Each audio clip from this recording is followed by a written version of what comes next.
We're good. Okay. Today is September 4th, 2018. Today we're currently going to go through the pre-agenda for later today's BoCC meeting. And we'll start off by calling the meeting to order at 2 p.m. this afternoon. And I'll ask Commissioner Edwards to conduct the Pledge of Allegiance. And then we'll approve the agenda if there's no modifications. And then we'll move into the board meeting minutes from August 14th, 2018.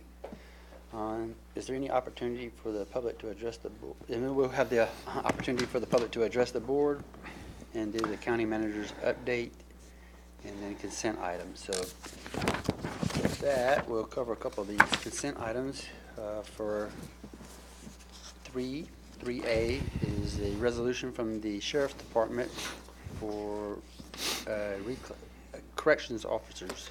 Is that Yeah, mm-hmm. and Is this Commissioners, the 7 that we talked about? that is correct. On June 26th, you approved 7 positions on for the corrections side of the Sheriff's Office, which included 3 sergeants, 3 corrections officers, and 1 corrections technician.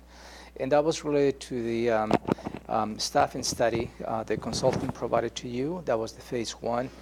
However, after the approval, the Sheriff's Office made a reassessment and requested to reclassify 2 out of the 3 sergeant positions to 2 correction deputies. So with this action, it will be a total of just 1 sergeant, 5 correction officers, and 1 correction technician.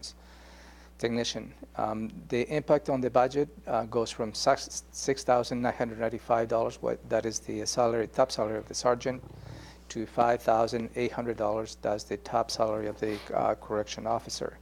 That will be a reduction of $1,195 or 20%. Yep, good with that too. It's good to see that happening. All right, if there are no questions for 3A, we'll move on to 3B, which is from Public Works, and that's also a reclassifying position, operations technician to project manager 2. Yes, Commissioner, this is the result of the individual who was holding the position of the environmental operations technician has retired. And as a result, the department is reassessing the needs of this particular position. They have concluded with Human Resources to reclassify this position to a project manager 2. This has an impact of the budget. It goes from $6,203 to $7,524. That will be an increase of $1,321 or 21%. This will be funded by the road fund and the solid waste fund. No impact to the general fund. And possibly no impact to the budget until and this will be raise given. This will be absorbed on this year's current budget.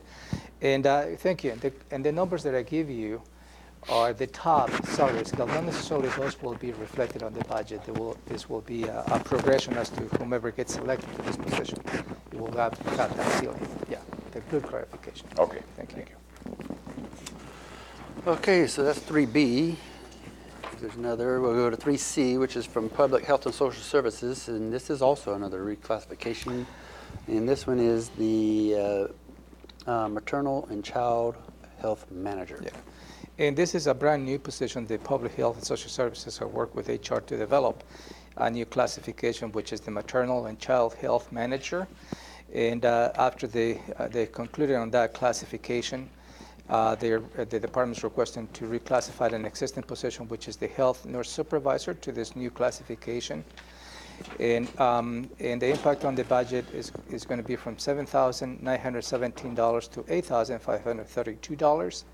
That will be $615 a month, or 8% increase. And this will be funded by the Washington Department of Health Child Health Block Grant, as well as the Washington Early Learning and Medicaid. No impact to the general fund and no amendments to their budget. They will be absorbing in the current allocation. I'm good too. Okay, good. So the next one is 3D, and this comes from the commissioners, is the administrative assistant number 1. This is an extension to an existing position, the commissioner's office, and to have an end date of June 30, 2019. And this will be specifically to assist on the efforts of the enterprise reporting planning, the ERP program the county is embarking to do. So there is a lot of need and administrative need on that particular program. All good on that one too. Moving right along.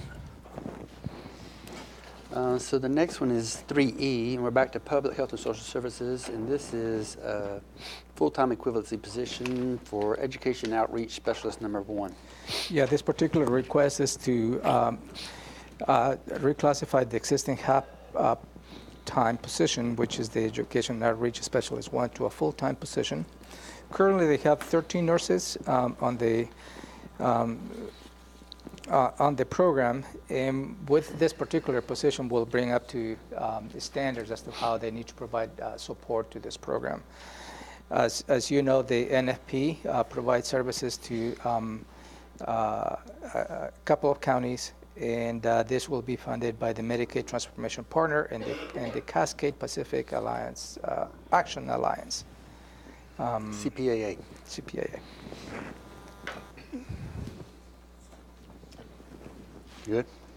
You have one? No, I was just going to show them that there was no impact. Okay, sure. Got it. What? It was all good, but general fund. Just, yep. No general fund. Double care, that's all that was, double care. Okay.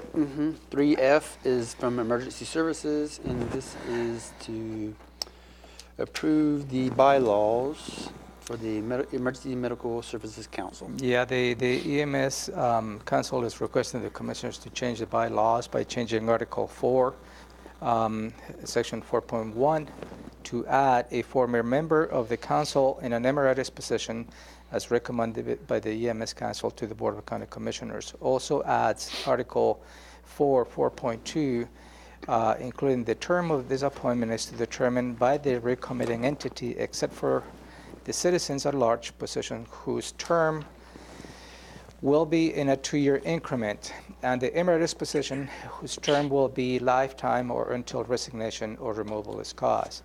And this is related to Dr. Tom Fell. He retired from the council itself, and he would like to continue to provide a You know him? assistance. Oh, yeah. And again, this is a non-voting member. Yeah, It's just an emeritus Emeritus, position. yeah. Emeritus status, yeah. So you're good with that? Good. Okay. So am I. So let's go to 3G. And this one is from Public Works, and this is to execute license and indemnity agreement for Dwight Schrager and agreement number 18-111308. Thank you. This is, Commissioners, the difference between a license and indemnity agreement and a franchise agreement is the franchise agreement is given to an institution, an organization, when they would like to use the county's right-of-way to put a private utility. The license and indemnity agreement is given to an individual, in this case is Mr. Trager, to have a septic line under Hergus Road, which is located on the Steamboat Island road. The conditions of this is although the county will allow to put a septic line to go across the road, in the event the department or the county needs to do some improvements on this particular roadway, and this line is in conflict to those improvements, the property owner is required to move those lines, eliminate the conflict at their own expense. I'm good with it. Okay, that's good. We're good. So moving on to 3H, this is from the Treasurer's Office, and this is the authorized sale of tax title property via private negotiation with Melissa Chesman. So this is the beginning of a larger effort the Treasurer's Office is taking on, is to start surplusing a lot of tax title properties. This particular property is a non-buildable lot. It's a 0.3 acres. It's just about 13,000 square feet. And they have been able to secure on RCW 3635-120, 3635-130, and 3635-150 to have private negotiations with this particular potential buyer. The sale price is $512, although the assessed value is close to $5,000, but it's not a buildable lot. So this is a good strategy in terms of taking all those tax title properties and put them into the tax On the books. On the books, On yeah. the rolls. Mhm, on the rolls, either way. Good stuff. Yeah. All right, so that's 3H. I'm going to move on to 3I, which is from the auditor's office, and it's the financial services, and that's on the website. And that's your weekly update of approving the voucher list. So that takes us into department items, which is item number 4. And the first one we have is Central Services, and this is a bid award for project number 25563, Family and Juvenile Court Cabling Upgrade. Yeah. Early in the year, you approved the department to go out for and secure a public bids. On August 14th, they received just one bid. And the amount of the base bid is $101,460. If you add taxes, sales tax, and contingencies, that comes to 25,000. I'm sorry, there's an additive, which is $25,690. The total project cost is $127,150. And if you add in the sales tax and contingency, that will take you to the $152,312.99. The selected contractor is Intra Communications Network Systems from Tacoma. And you asked last week as to when this particular project will be completed. I checked with the staff, and the expectations that this project will be completed before the end of this year, 2018, if the commissioners approve awarding the contract.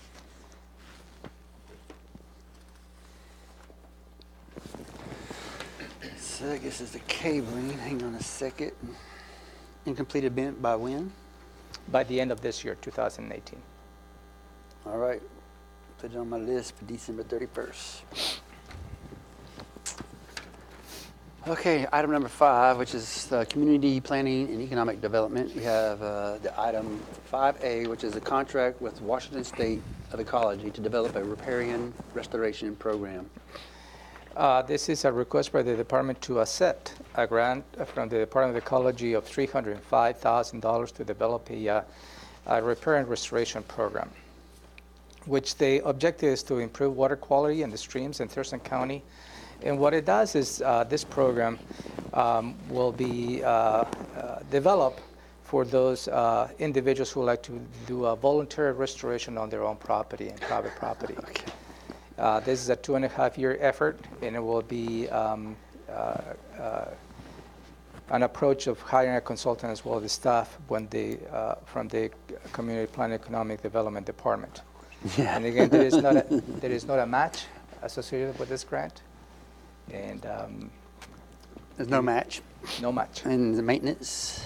No maintenance. It's just developing a program for those individuals who would like to do a voluntary work in restoring portions of their property related to riparian restoration.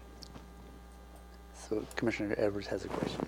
Is there any coordination with VSP? Or Yes, thank you. This will be closely coordinated with some of the objectives of the VSP, the voluntary partnership. Yeah.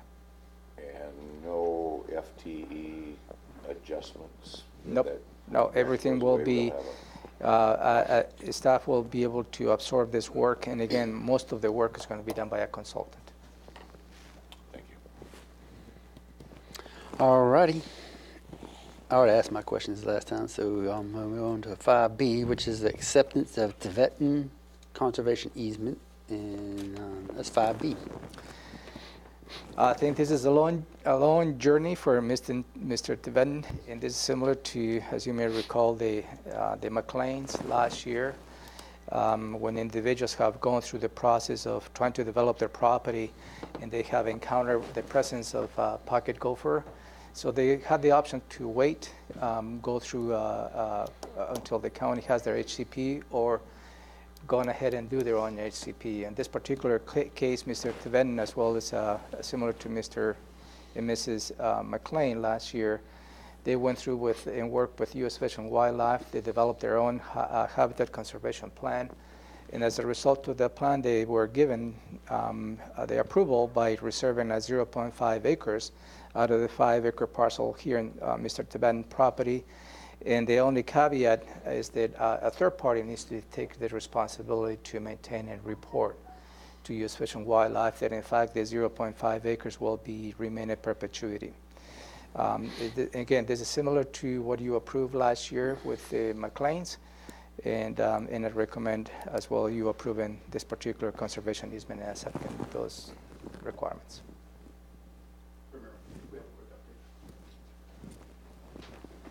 And I have a question too. So. Do we want to start with your question, Commissioner? I'll go with your update first. You might answer my question.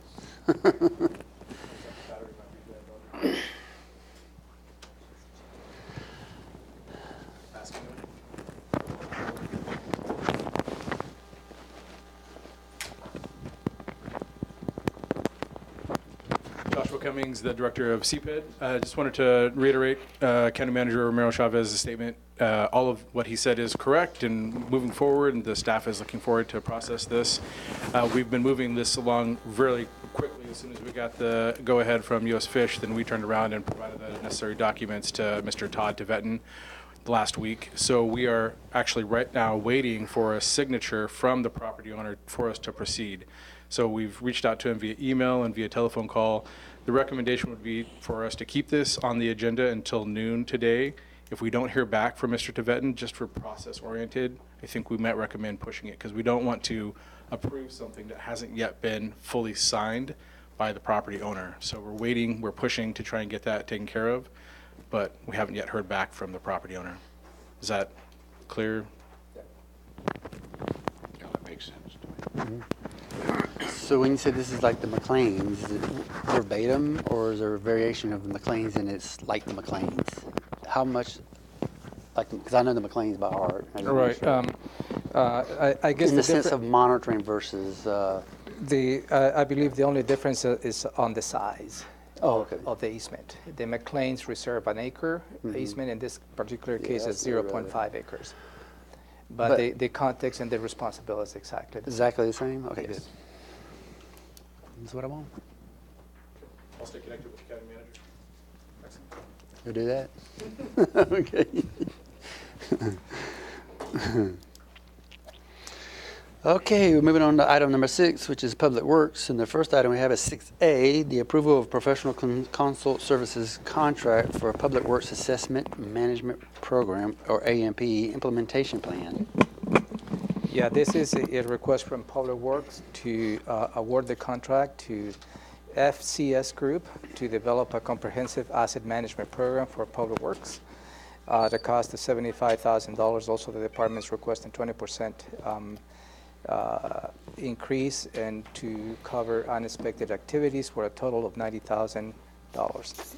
Last week, there was a question and a conversation perhaps as to what is the difference between the asset inventory that we have here currently in the county versus an asset management plan.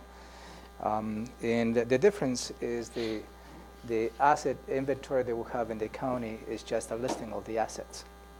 The difference with this particular approach will give an actual asset management plan as to what is it you're planning to do or the department's planning to do with those assets they have available to them. In terms of the operations, potential improvements, and hopefully will help them to be more strategic in cost allocations in the future. All righty. That's good on that one. So that's 6A. I'll go to 6B. 6B is still in Public Works. It's the road vacation request by WT Holdings III LLC. Yeah, this particular request is to vacate a portion of county's right-of-way. It is located in the Tangle Wild area. The hearing examiners heard this particular proposal on June 26, 2018, and the hearing examiners found that they met all the requirements and is requesting the commissioners to approve the vacation of this particular property. I have here a map, so I can give you a little bit of indication as to what that is.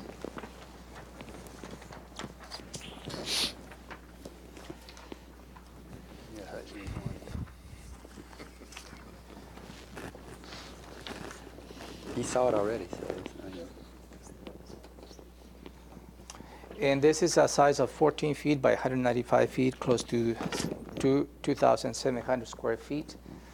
And the result of this is the department and the county does not need this right away, and it's recommended for you to approve this particular vacation contingent to the payment compensation that is outlined in Thurston County Code 13.36030.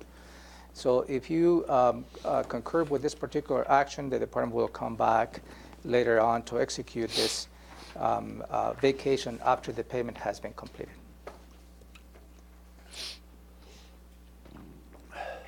Is there any value associated with this? No. And City of Lacey, have they had a chance to review this at all? Because it might be in the future plan for them. No. And Not needed, possibly. that is not needed. If you Okay. see the graphic that I handed over to you, it is unlikely that this particular roadway will be expanded from the existing 2 lanes.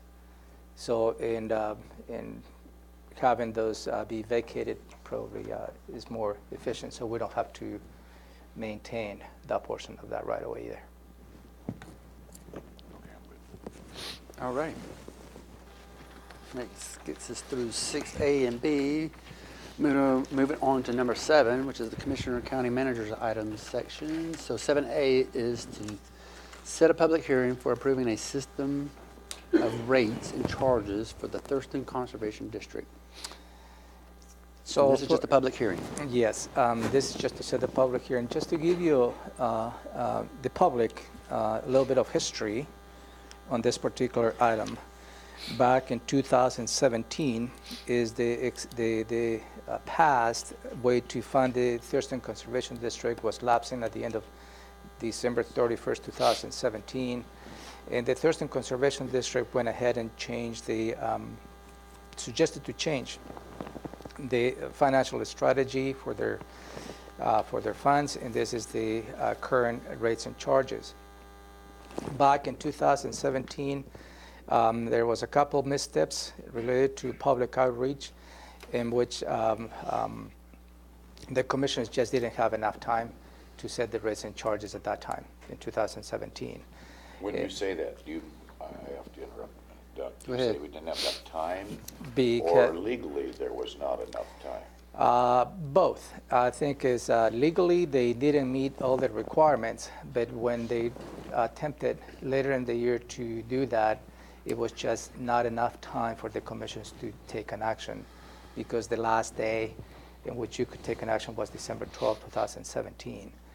And it was too late for the Board of Supervisors to take any action before you can consider that, because you need to set the public hearing as is requested today.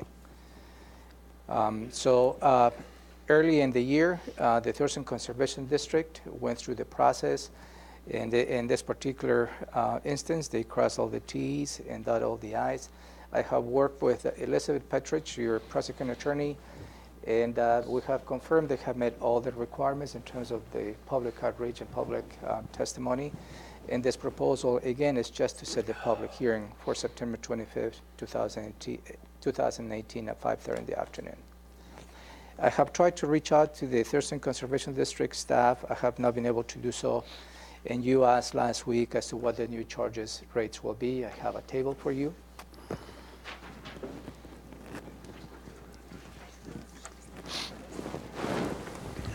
Thanks. All right.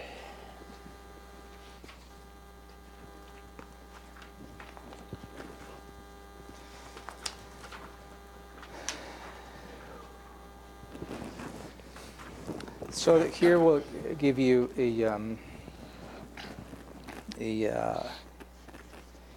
a table of the proposed rates and charges. And for instance, is for residential is at 0.1 or 10 cents per acre up to $5, and that goes and varies from that point. In this particular case, there is a cap of $5 per parcel. Last week, you asked what type of options the commissioners have in terms of setting those rates and charges. And you do have the option, I checked with your attorney, So it could be $3. you have the option to set at any rate the charges you I'm not saying that's it. I'm Yeah, just but you wanting do to- have the option. whether you have to put a cap of $5 as proposed in here, or you can probably set a cap of $3 or whatever you think is appropriate, but you do have that option. Also, you have the option to set the time or the length of time in which you can probably approve this particular rates and charges. This particular proposal is going to the public hearing is a 5-year. That's a difference from the previous 10 years.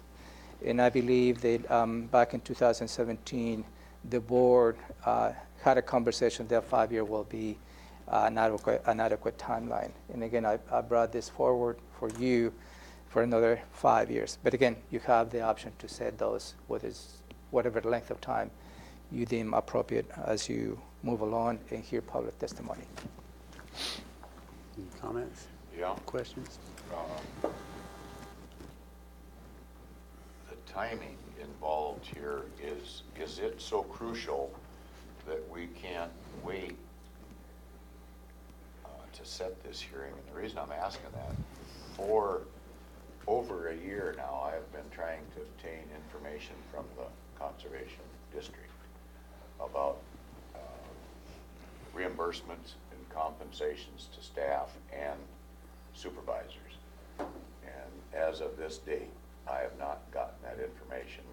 And my assistant made 3 calls last week again to see if we'd have that before we took this action. So I'm concerned that we're being asked to do something and not being provided adequate information to do it. So is there any reason from a timing standpoint that this has to be set right now? As we're nearing the budget deliberations, I think there's what I was hoping to avoid what happened last year for you to make a decision in November and December. I was give you the option for set the public hearing on the 25th. That doesn't mean you need to take an action on that day. You can take an action later on depending on how much public testimony you received. And there's no time limit. There is no time limit. You can probably delay that decision, but I believe it is important to hold a public hearing. Also, I would like to encourage the commissioners to look at this particular action as to what the purview that you have as a Board of County Commissioners. Unfortunately, the makeup of the Thurston Conservation District, which is elected Board of Supervisors, they are the ones who oversee the administrative functions of the district. The Board of County Commissioners in the county does not have that authority. So I'll encourage you to focus in terms of whether you like to support this particular rates and charges based on the programs the Thurston Conservation District is planning to deliver with those funding sources. So I'm trying to encapsulate the responsibility of the commissioners. I do respect what you're saying, Commissioner Edwards, but again, I believe the purview of the commission is to set the rates and charges and evaluate the programs the Thurston Conservation District will deliver. I guess just following up on what the chair brought up about what the rates could be, which there's room for fluctuation there, but about half of the conservation districts in the state of Washington do not have any taxpayer funded such as this, rates and charges. And it sounds like we could have it from $0 to $5, $0 to $4.99. So we have that option at some point. I'm hesitant to move forward with granting the authority for any type of collection if we don't have some idea of how that money is spent.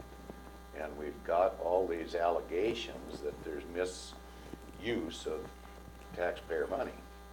And that's why I'm hesitant to move forward. Now, if this won't affect anything one way or the other, I guess I'm willing to set the hearing, but I'd certainly like to have all the information that we've requested at least before we make a decision.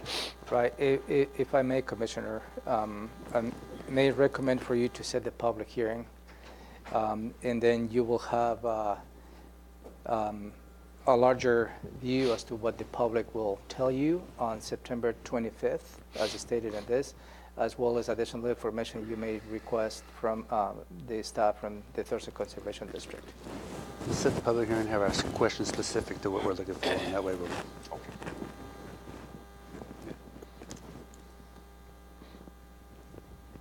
But don't veer off your questions.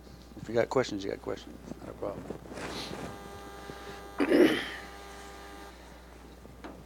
Okay, so that's 7A. So 7B is designation of Thurston Regional Planning Council as lead entity for RIRA 13. And RIRA stands for what? This is related to a letter, and again goes back to the Thurston Conservation District. The Thurston Conservation District used to serve as the fiscal agent, lead agent for the Waira 13, which is the Deschutes River. And they had a July 13, 2017 deadline in which they needed to continue to serve as the lead agent, fiscal agent for this Waira 13 in relation to the Recreation Conservation Office, the RCO. And those are grants related specifically to salmon habitat. So they failed to come to a consensus, I believe, by July 13. So, and there was a request both by citizens that came to you to see if the county can take the lead and be the fiscal agent for the RCO grants for Waira 13. And you had a follow-up conversation that perhaps may not be appropriate for the county to be part of the fiscal agents, since the county is also a beneficiary of some of those funds as well in projects. So it was a follow-up effort, particularly by the City of Tumwater, to see if the Thurston TRPC, Thurston Regional Planning Council, can take the lead. And I believe that has been agreed upon, TRPC. And as a result, you send a letter to the State Washington Conservation Office on August 14, recommending for the TRPC be the fiscal agent for this particular grant. On August 23, 2018, we received a confirmation from the state agreeing to this approach, and this is the formal step for you to approve a resolution designating the Thurston Regional Planning Council to be the lead entity for Waira 13. This is one of the first steps. All the cities associated with this particular effort needs to pass a similar resolution. The City of Tumwater already passed one, and I believe the Nisqually tribe is also planning to approve this as well. This just formalizes the letter that you sent on August 14. As we move forward on this, will we have any influence or impact at all towards what that money is spent for as it comes down to this Waira 13, which is the Deschutes drainage? When you say we, the county? Yes. Perhaps not, because the Waira 13 is specifically the group who determines and selects those projects and what type of improvements needs to be done on the Deschutes watershed. And we have staff on Waira 13. I guess what I'm specifically asking about is we're looking at farther down the agenda, we're going to be talking about a fish hatchery. Yeah. On the Deschutes River to enhance salmon production. And I'm wondering, Where does that fit in? yeah, where that can fit in. So, Because I know funding is a big issue involved in getting this accomplished. yeah, I believe there is opportunities for coordination, but the county itself does not approve the projects selected by Waira 13, if that is what you're asking. That's kind of what I'm asking. So we Can don't we have influence it all? influences by staff being part of the selection process, be part of the Waira 13, but the county doesn't have an administrative oversight approving those projects. Our person on the board on the Waira 13 oversight who is it? committee is who? I don't Do you know. remember who is it? Allison. Oh, Allison Osterberg. And Mike she be able to have some influence then? On She- how this goes, or is she just one vote of 20 on that particular committee? The latter. And I think she will probably bring a perspective from the county as a staff from the county, but it's just one vote out of many. I guess the reason I'm asking is, we're gonna continue salmon enhancement as a Board of County Commissioners. That's one of our priority goals that we've decided. Could we at some point then have some time with that representative, with Allison? Allison, to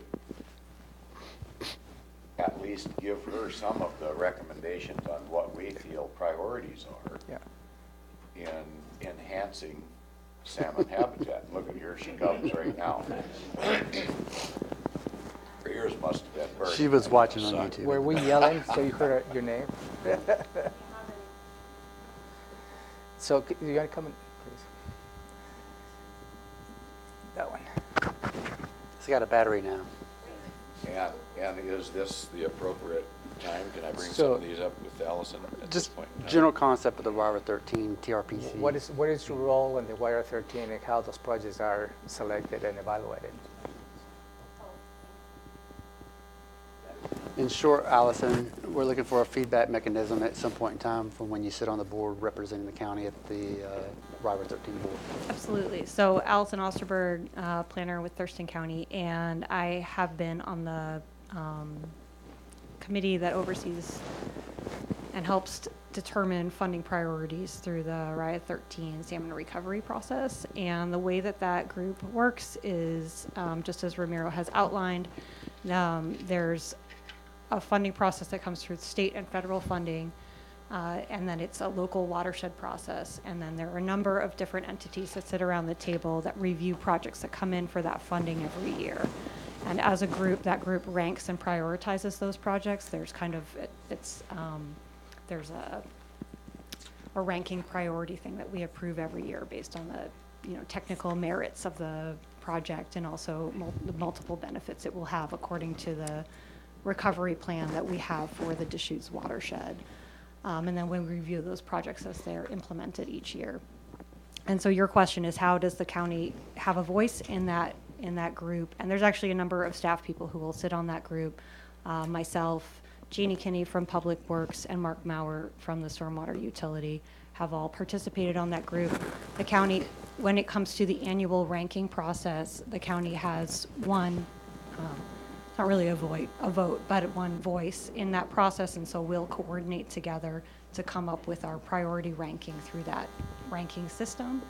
And so, we definitely provide, and then throughout the year as we're providing feedback on those projects as they're developing them, we'll provide the county's perspective. So, for instance, before we actually get to the ranking meeting, often there'll be presentations on the projects initially, and they're looking for feedback from all the folks around the table about how to make it a better project.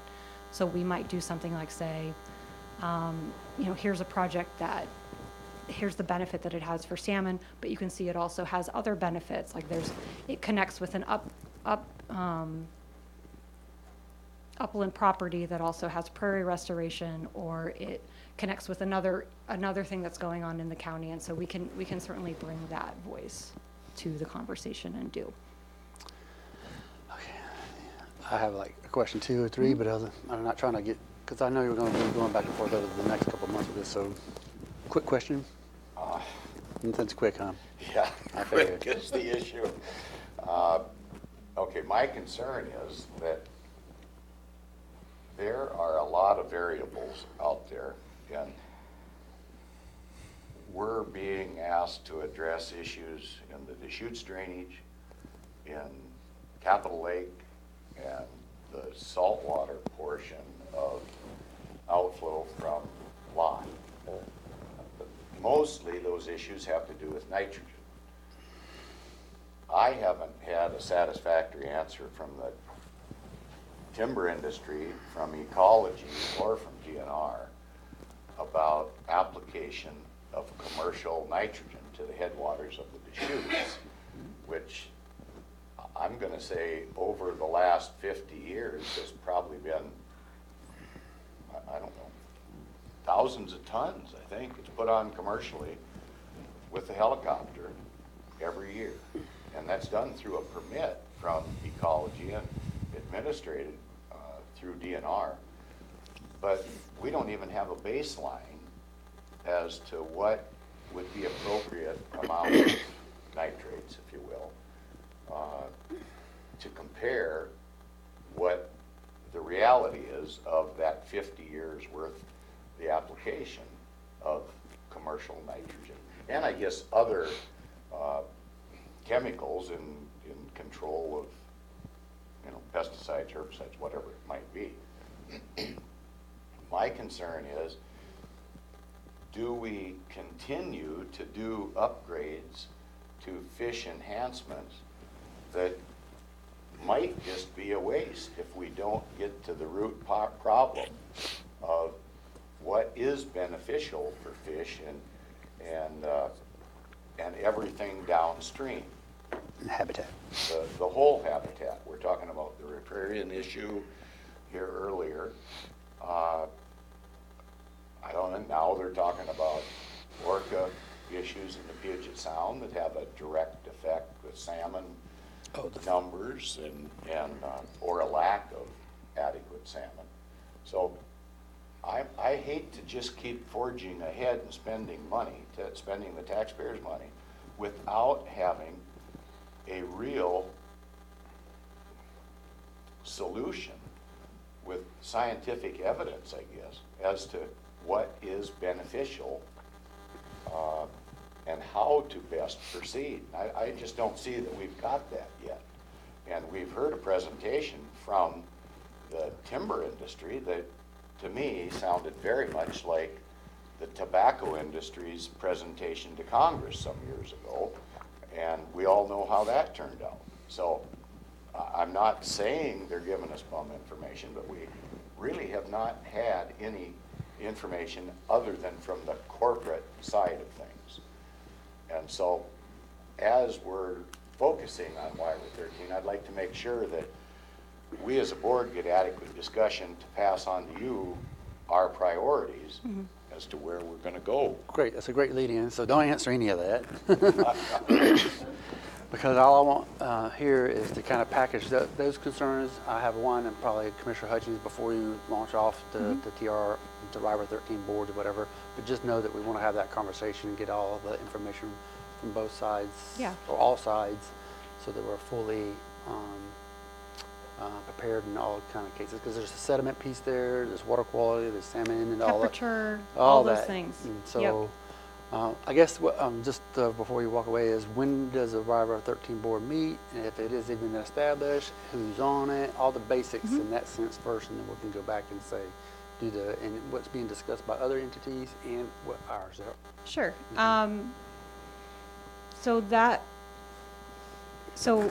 Just give me the broad. The WIRA 13 group typically meets on a monthly basis. However, because of the situation they're in right now, with the stoppage with the conservation district, it hasn't been meeting. So now we have no group meeting. So we actually Have a what kind of meeting?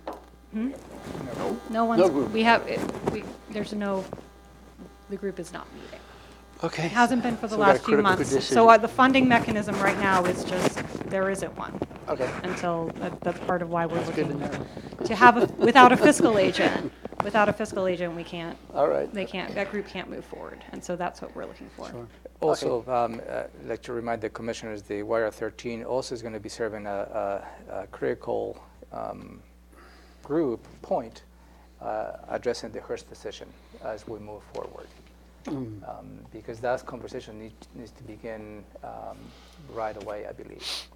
That will be a different group that's going to be. WIRA 13. The boundary is the same for the watershed, but under the water availability, watershed planning, under the legislation, the requirement is that the Department of Ecology sets up its own new group. But it will be many of the same players, which include the Squaxin Island Tribe, the cities of Olympia and Tumwater, And remember that RIA 13 isn't just the Deschutes, it's also Woodard, Woodland, McLean. So McLean is actually probably, when you're talking about salmon, that's one of our McLean. McLean Creek. Sure. So Swift and Cedar Flats and everything that goes into McLean and goes into Eld. Sure. So who else is at the Okay. table? RCO, there's lots of different folks involved with that. But the focus for that group is on salmon recovery as opposed specifically to Not the- water quality improvement or water availability. Not thank not you. to put you on the Thank you, spot, Rick. but when do you think is the best time to be able to come back and brief us when the RIRA 13 is ready? I mean, when you, 30, 60, 90 days, something? I think if this agreement were to move forward and once the group is been reestablished at where we have a new fiscal agent in place and things are operational again, I think that would be a great time.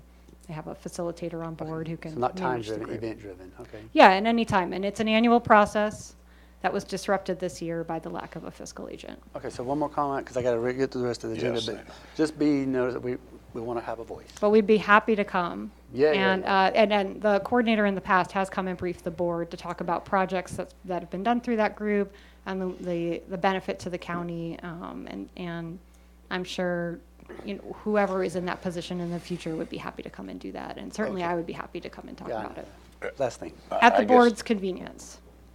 I guess my concern is I don't see that we can separate water quality with salmon enhancement, because I think the two go hand in hand too closely. So Oh, yeah. They are even the yeah. mere fact that we're going to have two different committees addressing, one area, WIRA 13, just, I don't know, that smacks of bureaucracy that oftentimes one group of government doesn't know what the other one's doing on issues, and we end up with a lot of waste, and that's my concern. I certainly understand that, and that is, that's Just joys leave it of there. working with the legislation, but I think folks who are involved in that group are going to be working very hard to make sure that those efforts are coordinated. All right, thank you for the feedback. So I guess we're Oh, I think, yeah, we're good on that. good on this to get the issue going. Yeah, and this is procedural to support the overall program, really. Okay. But we have questions. Oh, absolutely. As you should.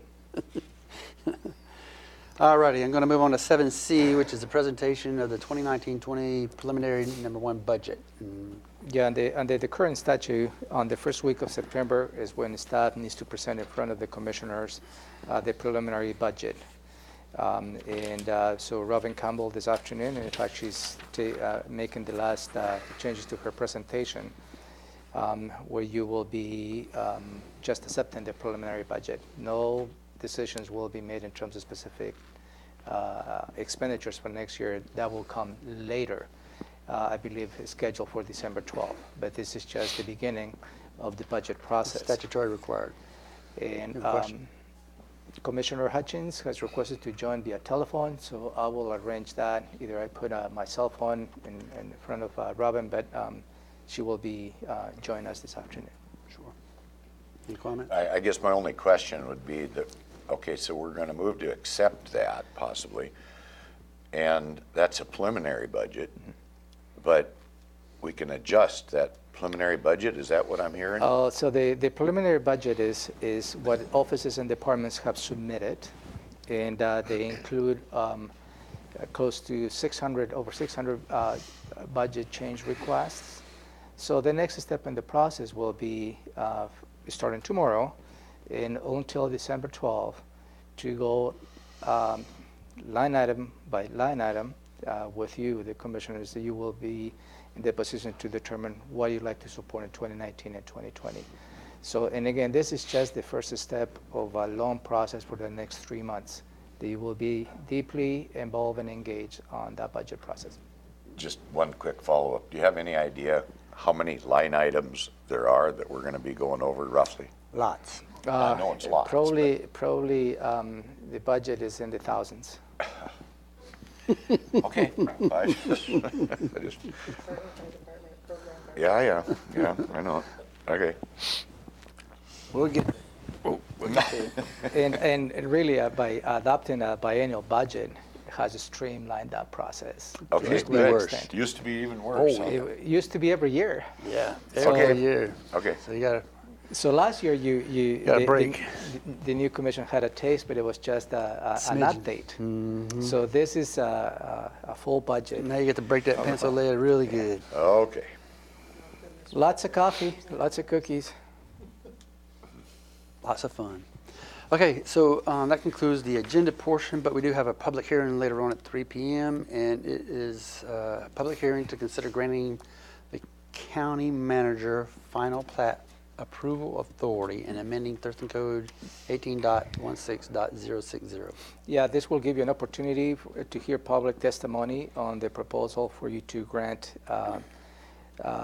final plat authority signature to the county manager and amending code, Thurston County Code 18.16.060. And also for your consideration this afternoon, it will be to move to close the public hearing, and depending on the public testimony, for your consideration also to approve the ordinance granting that signature authority. You have a question? No, I'm good. I do have a question. So when it says to amend 18.16.060, I haven't read it, but I'm just, does it say in lieu of or in addition to? Do you know what I mean by that? So right now, like the chair of the board can do it, and will it be in addition to the chair versus in lieu of the chair being there too? It includes, I believe, the Thurston County manager and designee. Let me pull that up. But is it taking it away from the chair of the board just in case the county manager is not around for whatever reason? That's all I'm trying. I'm not trying to actually do it because it's so simple. It doesn't bother me or any other chair in the future, but I just don't want to get rid of that option. Just keep the options open. I have the proposed changes with me. Do you? Well, I think you see where I'm going. I don't want Yeah. to. So I believe the proposed changes is a county manager and designee. In addition to the chair of the board. So you can add that after you hear the public hearing if you like. Okay. At this point, we cannot change there we go. because those are the parameters in which went out. Okay. So maybe we can look at the language and maybe after you hear the public testimony, And make that decision then. make that decision. Okay. You see what I'm trying to do? I do. I don't want to I'm try to good take with away. I just want to make sure we have options. Okay. Good to go. Thank you very much. That's good. All righty. So I'm done with this agenda for 4th of September, and I'm going to try to get through some of September 11th agenda and see what we could do to knock out for some of that before we go on a break. So on September 11th is 2 p.m. Call the meeting to order and have ask Commissioner Hutchins to lead us in the Pledge of Allegiance, and then move to approve the agenda and the board meeting minutes from September 4th, 2008. We do have presentations on the September 11th. We have 2 of them. One of them is the proclamation for National Day of Service and Remembrance. And so I see Robin Campbell is there, but Robin Campbell, because I will not be in attendance next board meeting, so she will be presenting to Kurt Harding. He is organizing some individuals who will be attending for you to honor September 11th as a day of service and remembrance in Thurston County. And I believe that resolution has already been, the proclamation has already been looked at by you. seen it. Have you seen it? We'll make sure you get a copy to have Yeah, with some sure. final edits. Okay. Have you seen it? I have not. Okay. Okay. Sorry. I've seen a draft copy, but it's been about 100 years ago, so not teasing. Over the weekend, that's all. Okay, so that is a day of remembrance for September 11th. And the next presentation we have is a presentation from the Thurston County Historical Journal. And I have Aaron down here, but I'd probably have you do it We'll or coordinate that. something. Maybe Robin Campbell can introduce that. But this is a follow-up to the briefing you received from the Historic Commission, in which they were on very close to release their historical journal. And during the conversation, I think it was appropriate for them to come and actually do a public unveiling of this journal. So Right. this is an opportunity to unveil the historical journal in Thurston County. It's not extensive, but it's a good 3 to 8 Yeah. minutes, something like that. But And there's a lot of funny stories too that they tell with this historic group of people. Man, some of the stuff they bring back to today is So funny. we'll change that to Robin Campbell. Even Gary's too. in there a couple times. So. Is there a reason why Cammy Peterson's not on there? As staff, she's usually the one that goes. Yes, she could, yeah. Cammy's appropriate. If She- she's available. Yeah, it's just the contact.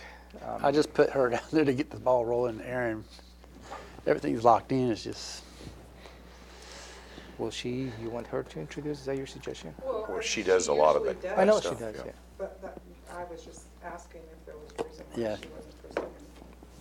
see if she will. She's appropriate for it. Yeah. Actually, Robin would be probably most appropriate. Cammy's administrative staff. Oh, well. We'll work it out. Who is Robin? Who's? Robin Campbell in leadership would be great. Oh, okay. We'll touch base with Cammie, see what role she will play in that presentation. Okay, consent items A through F. And so 3A is Public Health and Social Services. And this is a position for Education Outreach Specialist 1. Okay. This is a temporary position with an end date of June 30, 2018. And this particular position has a cost of $5,908 a month. And this is planned to be funded by the Healthcare Authority and Behavioral Health Relocation, I believe, if I'm correct. And I'd like to suggest that probably the director come because there's, in the next few items, there's a lot of positions the department is requesting. That may be an opportunity for you to ask. Oh my God, Shelley. okay. Yeah. Hello, Shelley. Good morning. We've got questions. Okay. So this one is the 3A, just to recap it, it's the Education Outreach Specialist 1. Just kind of do a little bit of background and what we're trying to do here. Oh, thank you. And if you want to go to another one, come back to that one, it's not a problem. Okay, no, that's okay. I think I can do it here. Okay, I believe this position is for the KEEP program for our CPWI grant. So that is a grant that that we received and you approved several months ago, and this establishes an education and outreach specialist in the schools of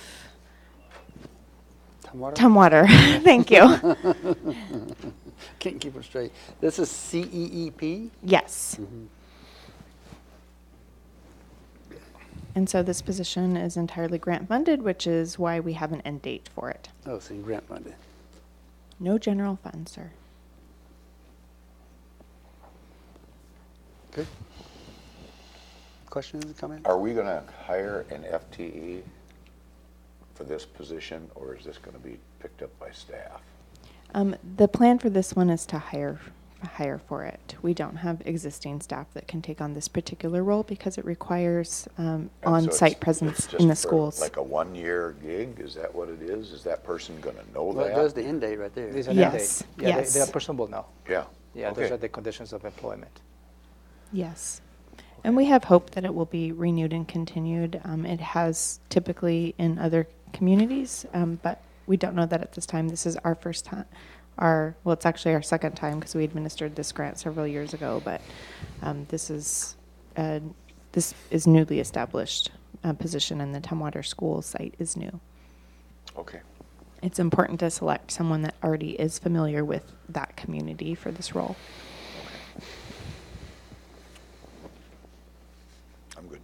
Okay, I'm going to go to 3B, and that is the Environmental Health Specialist Level 1. Maybe framing the next three items, B, C, and D, are somewhat related. This is to support the environmental health, particularly the septic review and on-site sewer systems. Items 3, B, and C is requesting to temporary positions to help on that program with an end date of October 31st, 2019. And those will be funded by the permit fees. And item 3D is to reclassify an existing position to give supervisory responsibilities to oversee the additional staff, and at least on a temporary basis. So B and C are septic? All B, C, and D are related to the septic, on-site septic review, so as part of the development review process. Yes, this is to help us improve our approval time for time of transfers. We have been very overwhelmed. We've had a dramatic increase in those seeking permits, and so our staff have been really struggling to keep up with that. And we do have sufficient funds available for this help, and our staff have been working extensive overtime, so we believe this is actually a more cost-effective solution to just hire some temporary help for us to meet the demand of our customers. I do have a question. I figured you did. Okay, we're talking about Time one tra- position No, it's two Two positions. positions. Two positions? Two temporary positions, B and C. to deal with on-site septic systems? No. It is, but it's not. It's more of Time of transfer. time of transfer. That's critically important for the realtors to be able to pass through on their closing of their whatever properties. But I don't think they're going out for inspections for OSS like you're thinking. No, okay, I mean, I'm not too far off from that. I know. I guess what my concern is we're talking about hiring, say, a couple of people to deal with this, to expedite possibly the process to help those transfers take place. Correct. At the same time, are we at least reviewing the regulatory part of that problem, if you will? Maybe we're applying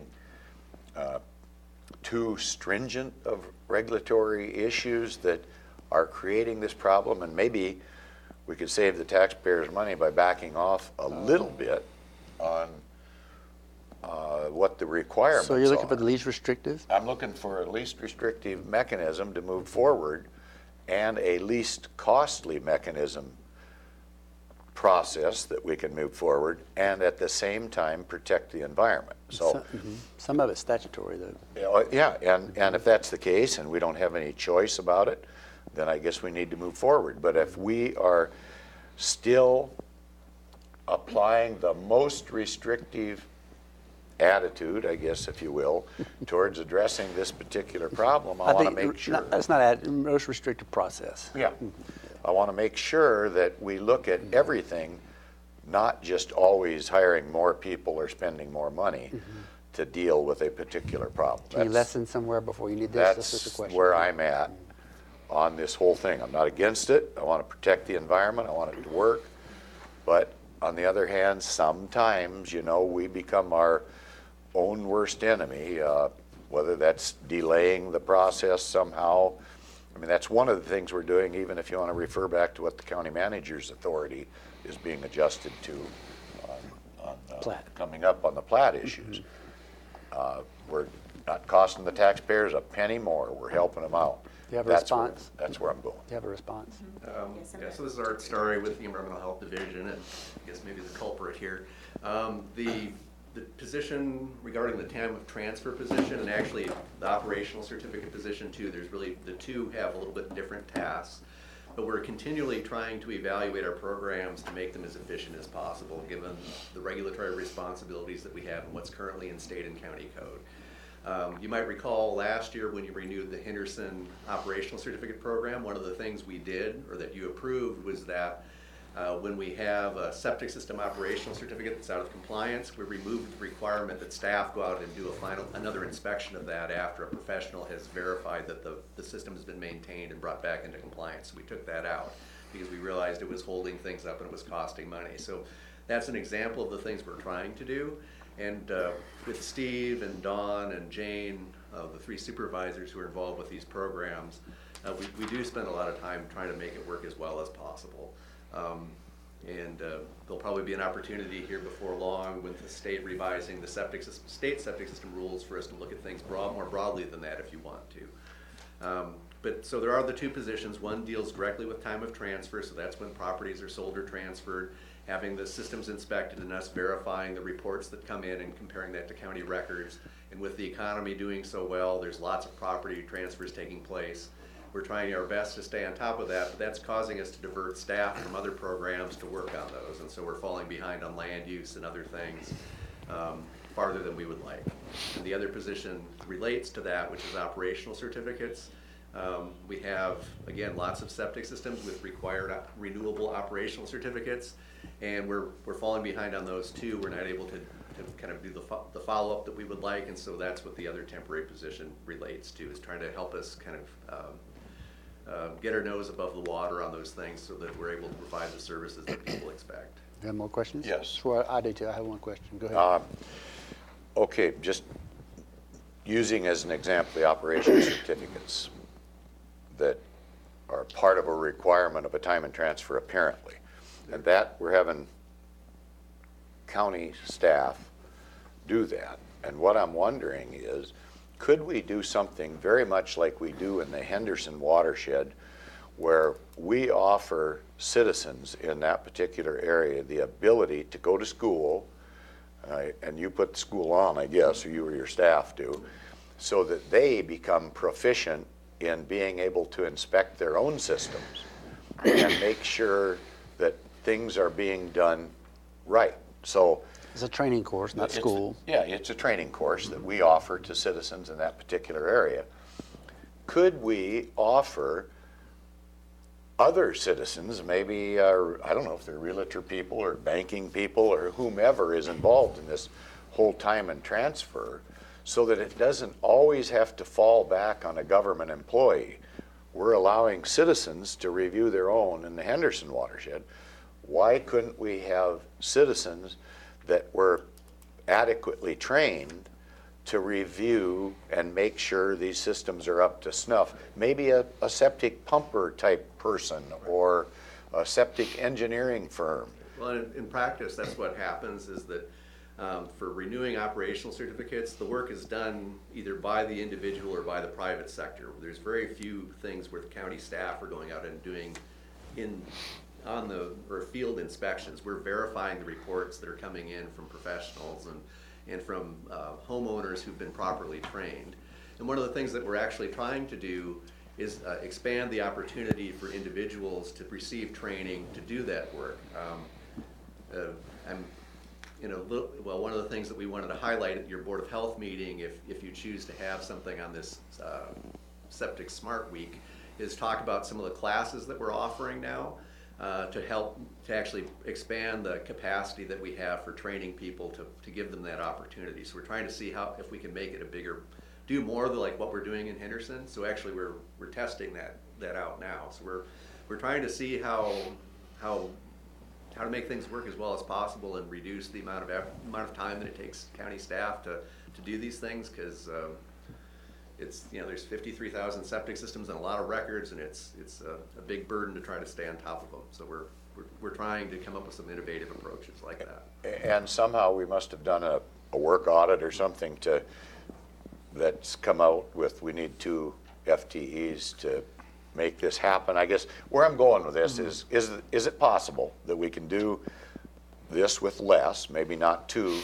maybe 1, maybe we could take some of the revenue that we save by only having 1 FT and dedicate that towards this whole WIRA issue with water quality, for an example.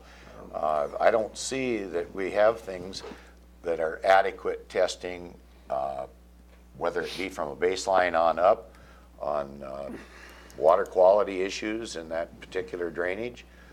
And that ties right back in with salmon, with orca, whatever, Puget Sound. I'm trying to make sure we get the best bang for our tax dollar. And just instead of just going out and hiring 2, could we do it with 1 and maybe put some of this other revenue in another area that's going to help on water quality? I've talked to the supervisors and spent quite a bit of time looking at the data myself, and at least on an interim basis, we think both of those positions are necessary. And actually later on this week, we'll be talking to you about, not to get too far afield, or too far ahead, but talk to you about budget and revenue stuff for environmental health, to talk about fees and things a little bit, which would be, I guess, looking at the long-term staffing needs for programs. But on an interim basis today, I think we need those positions. Just looking at the work volumes, our permit volumes are up. It doesn't look like they're gonna decline. I didn't bring all the data with me today, but we've seen, since 2016, we've seen, I can't remember, it's 30-something% increase in permit volumes and things. And our staffing haven't kept pace with that. And I don't, as Shelley talked about, we do have staff putting in lots of overtime hours. You know, that's expensive.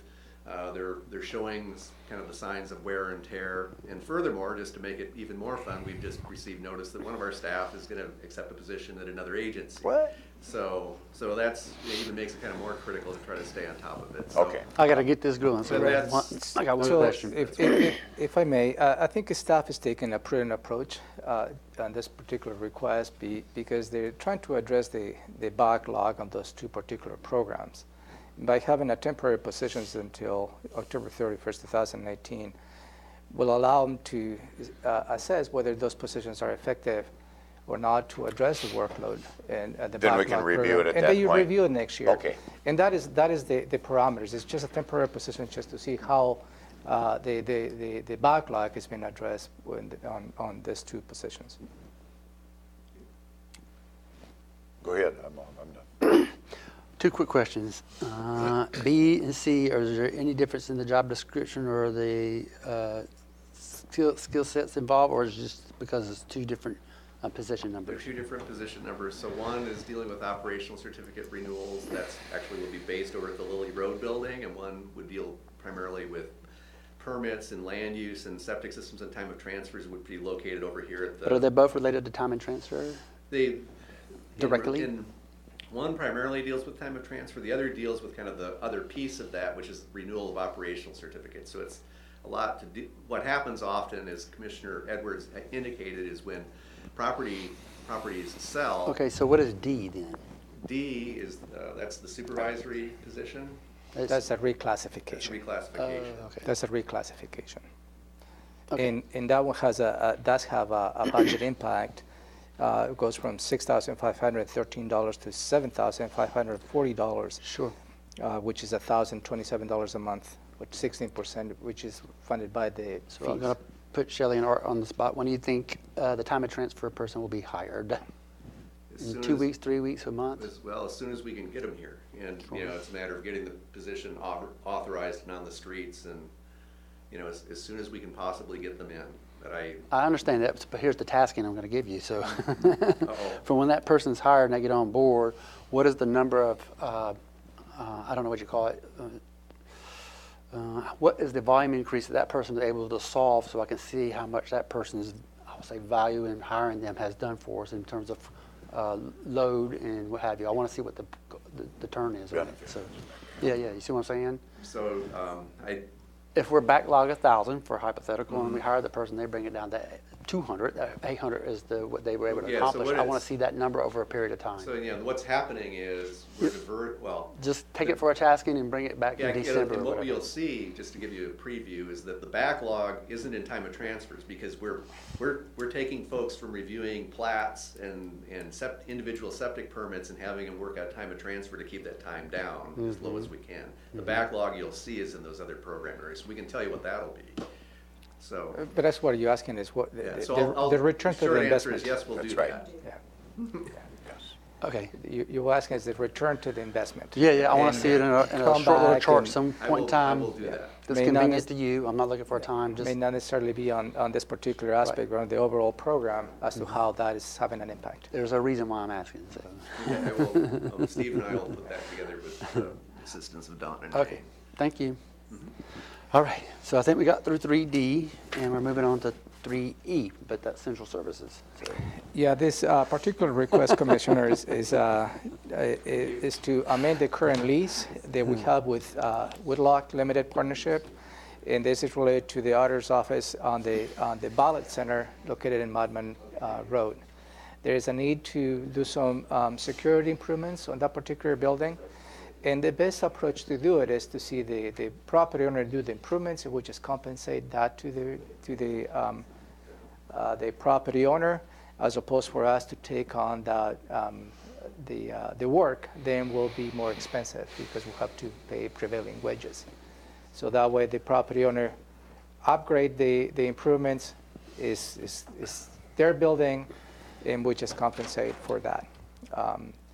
And at a cost of $39,423.54. And Martin Casey is here to answer any questions if you have any. Yeah, I just have a couple Sure. quick Martin. ones. What type of security enhancements are you talking about?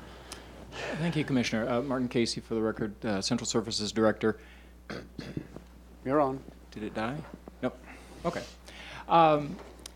In working with the landlord, the auditor's office, and the elections division led by Tilly Napudi-Puller, primarily focused on some physical security improvements that will improve the safety for the volunteers and staff that work the upcoming election, as well as provide some enhanced security just for the overall center. So the two main areas that they're addressing is they're upgrading the physical locks, which are hard locks now, to a door access control system so that people can use card reader access for the building. And also, very importantly, they're going to add a duress alarm system so that any employees or volunteers that are there would have a means to contact for emergency support if needed. Are we having industry issues? I mean, is this, I don't recall any issues that we've had about additional security needs, but is this something going on, a phenomena nationally or something, or statewide, that we're just planning ahead? There's a perception there might be a problem, or have we had problems? So in the conversations I've had with Mary Hall, the county auditor, as well as with Tilly, what they're experiencing, both locally, but importantly what they're being advised, both nationally from the Department of Homeland Security or through the state military department and outreach to security services, is there have been increased instances of activities around ballot processing centers and election centers around the country that have raised security concerns over the last few years. And so I think the auditor is attempting to be proactive in providing a good base level of physical security at the site that we lease. And budgetary, where's this coming from? This is coming from the auditor's expenditure. It's within her budgetary. So it won't have any impact, it's to be handled from within? Yeah. Existing funds. So no, they will not be asking for additional budget authority this year. No. And it's just a one-time upgrade type of thing? One-time upgrade. Yep. And again, I think this is good strategy, because if we were to tackle this particular project, It'd be more. it will be more expensive. You got it. Yeah. All right, okay, I'm with you. Okay. Okay. Very good. Good. So item F is the auditor's financial services, and Oh, it's me. yeah, Yeah, this is the weekly voucher list. we'll see how that works out. Okay, so I'm going to move on to number 4, which is department items. Central Services, this is amending the 2018 capital outlay plan for law enforcement vehicle purchases. Yeah, there were 20 vehicles that were supposed to be on the schedule to be purchased in 2019, and it was for the patrol units in the sheriff's office. We received award from the Ford dealership. Those particular models, 2019 models, will have an increase in cost. So the request is to change the 2018 capital outlay so we can order those vehicles this year. And by this particular action, How much? it will do two things. A reassessment of the 20 vehicles will be only 19 vehicles. Yeah, I was gonna say. And potentially will save $117,000 if you agree to approve this particular measure. The cost hasn't go up, but we lose one vehicle. Actually, if I can clarify, we are still requesting to amend the plan to purchase 20 vehicles. The plan that was worked out with Chief Pearsall from the Sheriff's Office with Fleet was to accelerate the planned 19 vehicles that were going to be One next purchased year. in 2019. The 20th vehicle is a very recent issue, which is just a week ago. On August 28th, a sheriff's vehicle was involved in an accident and it was totaled. And so anytime we have to replace a vehicle unexpectedly like that, we would come back and ask to an amendment for the capital facility outlay plan. And so we're asking to just fold that in, that replacement for that totaled vehicle. So that's how we get to 20. Okay, okay, that changed. Yeah. Okay, thank you. The M&O rate doesn't cover this as far as, No, it's This covered is- under budget. Right. yes, but even when we have a total vehicle, aren't we paying in a regular fee for replacement? That's exactly we where put this it- is don't we funded put from. We're enough not in asking, to- yeah, we're not asking for additional budget authority. When we go to purchase vehicles, we actually have to get your approval to spend the money and to buy the vehicle. There's two different approvals. One is the expenditure authority and the other is the budget authority. We already have, through savings that we've achieved in our purchasing process this year, through efficiencies in operations as well as optimizing our procurement strategies, we have enough budget authority in the current capital outlay plan or the current budget for fleet for 2018 to fully cover the cost of these 20 vehicles in 2018's existing budget authority. What we don't have is the expenditure authority, that permission to spend the money on these particular vehicles at this time. That's what we're asking to And accelerate. this has been worked out with the sheriff? Yes. Everything's copacetic, we're Yep. good to go. Copacetic. But Commissioner, you're absolutely right. This comes from the ER&R Replacement fund. fund. Yes. So which every vehicle pays an allotment on a yearly basis to cover those replacements, so that is covered. Yes. Yeah. Okay, we're gonna hear more about the accident later or something? Got some liability issues perking or what? Yes. Jeez, okay, Okay. okay. Alrighty, so that's item number 4. Thank you, Martin. Thank you. Next one is item number 5, and then we'll take a break. Yeah. So item number 5 is Human Resources. This is a resolution amending Chapter 4 for the Voluntary Employees Beneficiary Association, otherwise known as VEBA, Post-Separation Healthcare Reimbursement Plan to amend certain rules. Yeah, the items 5A and B are related, and this is related, as you stated, Commissioners, the Voluntary Employee Beneficiary Association, BEVA, and that's an add-on benefit to the employees after they retire from county service. The first item, 5A, is amend Chapter 4 of the Thurston County Personnel Rules, and item 5B established via resolution the actual program. And I believe you received a briefing on Several. this. Is this the one or all kind of thing? Yeah. How'd the vote turn out? Did they have the vote? First, you need to establish this, and then goes to the vote. You got to do this first. You got to give Okay. a baseline first. Because they couldn't vote on something that is not being approved by Okay. the Right. commission. You got to do. We got to do our part first. Yeah, okay, good enough, Yeah, I'm yeah. good. I don't know what REL stands for, and that might be a typo. Okay. So what I thought. Okay. Okay. So that gets us through 5. And okay, we're going to take a break. It's 10:23. Come back. I know it's only 7 minutes, but I got a lot of stuff to cover. So 10:30, just take a quick break.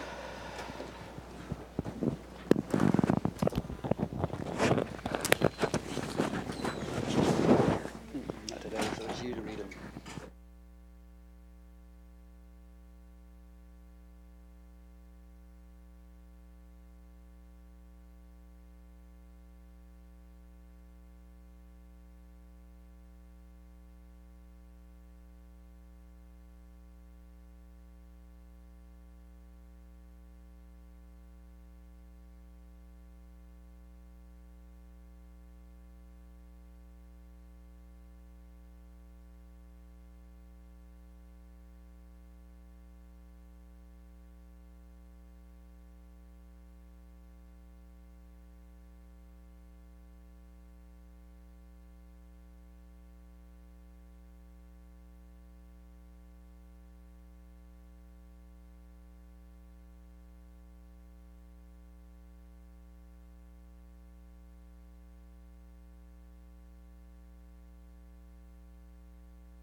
as far as the next item on the agenda, that's the way we say it here, is the Board of Health. And we're going to go through that agenda for September 11th, and where we call the Board of Health to order. They call the meeting to order at 3:30 p.m. on the 11th of September at 2018.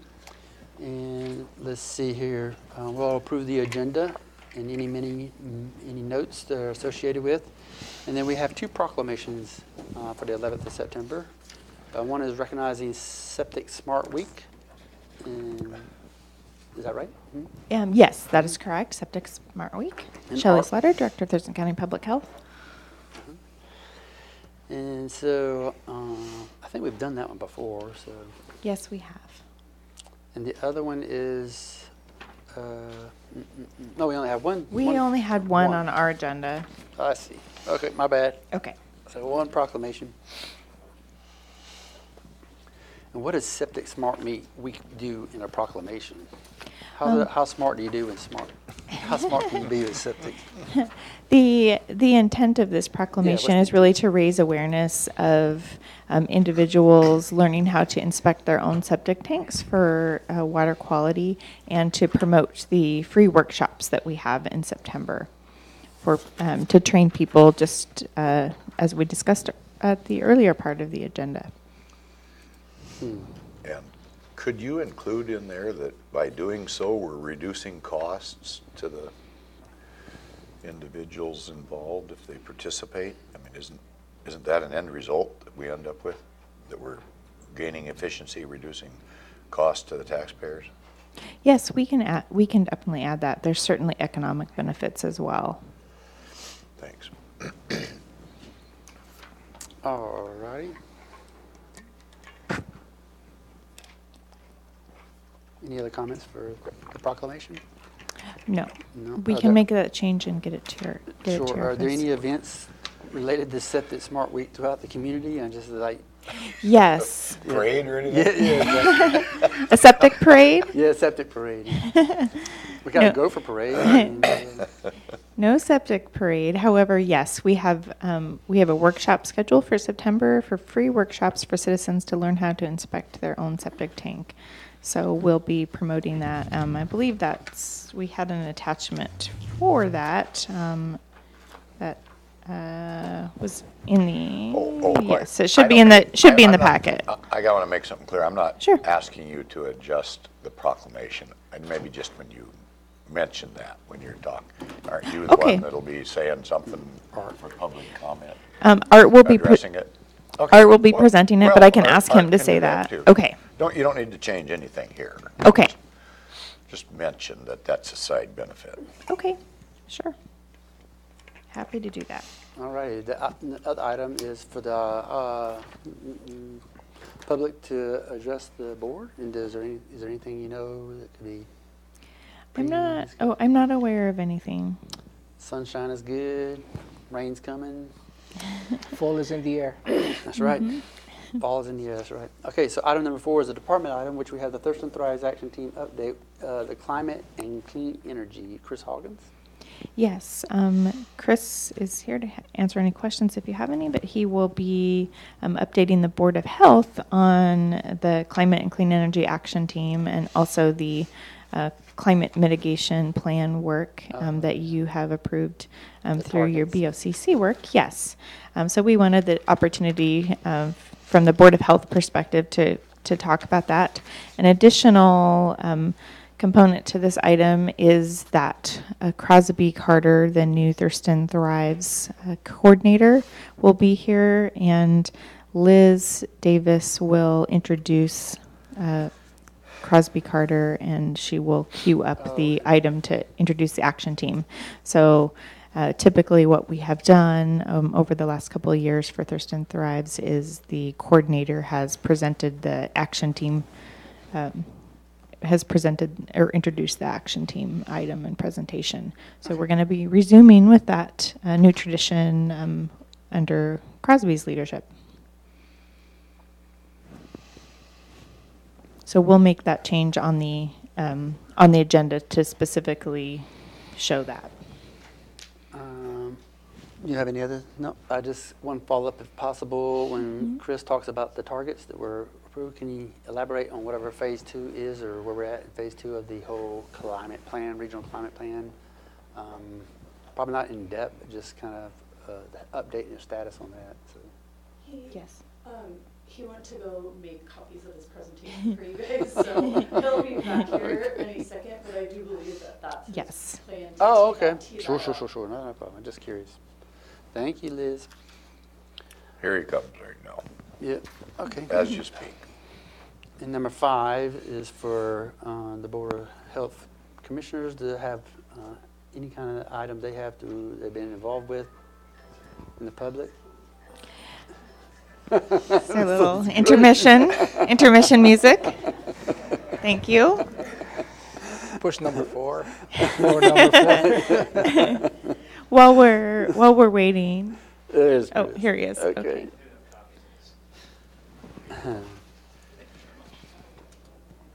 Thank you, sir. Okay, are we back to this now? Real quick? Yes. On the Thurston Thrives update, can you, Chris, would you like to join me here just to answer any questions they may have? just a 20-second overview of what this is, and then my question is about phase 2 of the whole climate action plan. Great. Yes, so this would be the Thurston Thrives update on the Climate and Clean Energy Work Group. That group, as you know, has been meeting since 2015. They developed a strategy map similar to the other Thurston Thrives action teams by the middle of 2016. So this would give you an update on progress that team has been making, who's involved with that team, because it's a shared work group. It's composed of members of different action teams within Thurston Thrives. And as you know, Commissioner Blake, as chair of the Housing Action Team, you've heard from that committee. So this would be a similar update to what you've heard of the Housing Action Team. Okay, good. But then we'll elaborate a bit on that, because this year has had some Changes. significant accomplishments, one of which being the county's participation in the joint effort with the cities on the climate mitigation plan. Sure. Which this work group really recommended to you at the start of the year, saying, you know, we think this is a valuable effort and hope that the county will participate, and then you took action on that this spring. So we'll be acknowledging the county's involvement in that climate mitigation plan, phase 1, and how the county has recently affirmed those targets, the new targets for that climate mitigation planning effort. And then that leads into the next phase of that climate mitigation planning effort, which this work group has already started to talk about, some of the ideas about how we can achieve those emissions reduction targets over time. So I won't share specifics on what the committee has been starting to work on recommendations, because that's not at all final, it's very draft, but they are wanting to continue to provide some advice and suggestions regarding that climate mitigation planning process. So this will give a little bit of an overview of the phase 2 of the climate mitigation planning, which I know that you all still need to consider and talk about and resolve whether you want to be part of. And I have a briefing on your schedule this month to give you more detail on that phase 2 of the climate mitigation plan. Okay, yeah, sure. And that has to do possibly with any commitment on budget at that point, right? At that briefing and your subsequent deliberation about that. So that I guess I can include, if you would like, what that ask is of the commission for phase 2, for entering phase 2 as part of this presentation, but I wasn't going to go into especially a lot of detail on phase 2 at the board of health meeting. And as well as possibly what funding source would be affected. Maybe that will be part of the briefing that is coming up, not necessarily as part of this presentation. Okay, good enough. Because you as a Board of County Commissioners will have to decide on the budget aspect, not necessarily as a Board of Health. Okay. Anything else? Nope. All right. We'll look forward to your presentation, Chris. And so there's the director's report and the health officer's report. Yes, we actually have an amendment, 2 amendments, I believe, per your request, Commissioner Blake. And that is you had requested a presentation by Nurse Family Partnership to give an update on the regional program and progress since we last spoke with you. And so. Is that doable? Is it? Yes, it is. Okay. Yes, it is. So I spoke with Gretchen this morning, and she will be able to get that, 5 slides together for you by Thursday. So we'll be prepared to give you a brief update on that. So the new item number 5 would be the Nurse Family Partnership update? Yes, that's correct. And I will have Lydia make the changes on the agenda and Is that get all that right? properly posted. All right, just a short, simple, Mm-hmm. something to know where we're at as far as the NFP. Yes. All right. And then you had an additional item that you stated that you coordinated with the BHO. Oh, And BHO we didn't behavior. have that information, so we're happy to create an AIS and coordinate with Mark or Joe on that, but I had believed that you had requested that directly with the BHO. yeah, I was wanting to give a update on where we're at the BHO in terms of the upcoming stuff in 2020. It's just real high level, but I think it just needs to be presented to the larger audience. It's my fault on the AIS from the BHO side of the house, so I'll just do the paperwork. But we're scheduled to do it. I have Mark Freeman laid on to do, scheduled to do it. So. Okay, so we'll coordinate directly with Mark to get an AIS and get Lydia to update this agenda and get any right? copies of any materials that Mark may be presenting, and we'll do that as soon as possible. Thanks for reminding me. Yes, thank you. Okay. So that will be, that will become item 6 then. Yep, item 6. And it's not in depth because it can get to the painful weeds, but it needs to know where we're at as far as the BHO. All right, thank you. Okay. Anything else? No, I don't think so. All right. So that concludes the Thank you very agenda for the much. Board of Health. Thank you, Shelley. And that's top 3 items on our agenda.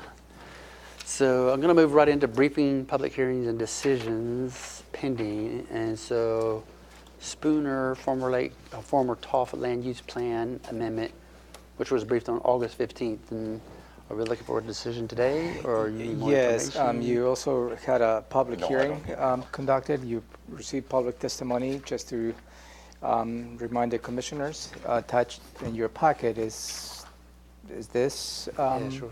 briefing. And in the back, you have a PowerPoint presentation from the staff. They outlines the 2 options in which we carry through the public testimony. The option was to take a request by the property owner to change the land use to this map, as you may recall. Yeah. So the hearing examiners recommended option 1, which is no change. And option 2 is changing all 5 acres to a new land use recommendation. You heard public testimony. We didn't receive much of a testimony other than the proponent. It was recommended the commissioners to go with option number 2. But you said hearing examiner, but it says planning commission. Planning commission, I stand corrected. It's the planning commission recommended. That would be a option different ballgame. Planning commission recommended option 1, Yeah. and during the public testimony, I believe Okay. you received testimony from the proponent, which recommended for you to consider option number 2. Okay, sure. And Jeremy is here Are to you give you prepared to additional make a information. decision? Yes. Okay. All right, we're prepared to make a decision, so. So at this point before you is whether you like to go with option 1 or option 2 of this proposal. That is the decision point. I'm option 2. Are we ready to do it now? Oh, I'm good with, yep, same. So option 2. Yep. All right, thank you, sirs. I thought we were going to do that And, at our public meeting today. No, that's No, different. already was- happened. Yeah. So the final approval of this amendment will take place with a subsequent amendment to the comprehensive plan, which will be later this year or early next year. We have to time it with other amendments that we bring forward. We have to group them all, because per state law, we can only amend it once per year. Oh, I see. So, You're on track. we're on track. You're on track. Thank All you. right. Thank you. Yep. And thanks for your work on that. Oh, yeah. We got that one out of the way. Alrighty, so now I'm going to move into legislative update, and then I'm going to jump to commissioners' check-in items and prioritize them, and then come to PIO, okay? Just to let you know where I'm going. So the legislative update, briefly attached on your packet is some of the items the shared legislative agenda has proposed, and this is included in your packet. There's several items, including the I-5 project, the Yelm 507 improvements, Fast Ferry service study, request for funding for the Veterans Hub. Bless you. And also a joint training facility for law enforcement, just for the cities of Olympia, Lacey, and Tumwater. Also includes a sea level rise adaptation plan, includes funding for the Capitol Lake EIS funding gap, and also capital improvements for broadband on the Port of Olympia, sales tax for public safety for TCOM 911, and the regional climate change.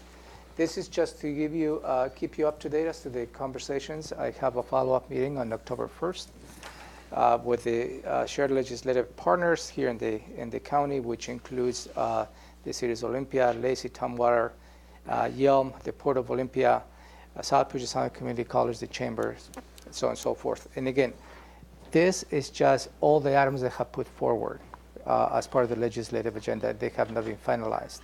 So I see lots of everything but county. Yeah, I don't see any county here, even on the law enforcement capital budget for joint training facility. The county's not mentioned in there either. And it's an opportunity for me to bring all the items that have been provided in front of it. I suggested at that group that we should include the court impact fees as part of the support, as well as the indigent defense. Court impact fees, can you explain that? Those are the court impact fees. They will try to get funding from the state. As you may recall, the state contributed $800,000. Oh, okay, I got it. Down to $400,000. And I believe that should be part of also the Thurston Yes. County legislative agenda. So this is, again, everything what the group put on the table. Still some additional meetings that needs to happen. So if you, as a commissioners, would like to see anything for me to deliver to this group, please let me know. I will do so.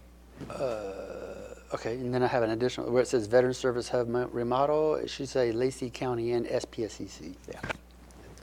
Because we're a part of that. I just want my fair piece there.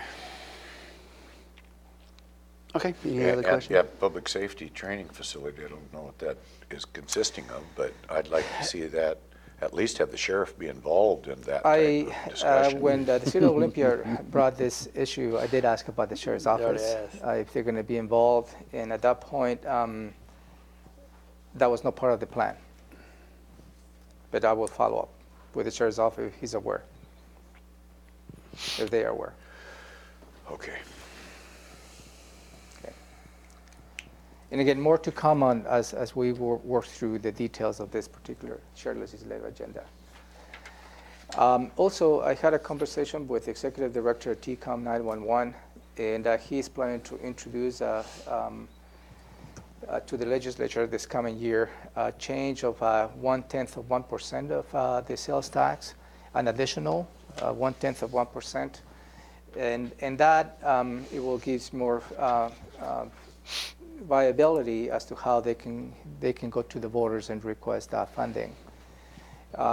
He has requested that along the way the commissioners will support that effort through the legislative agenda, and you will have the opportunity to weigh in this Thursday when you have the opportunity to talk to Jennifer Ziegler and Deborah Manguia as to how the county's legislative agenda will be.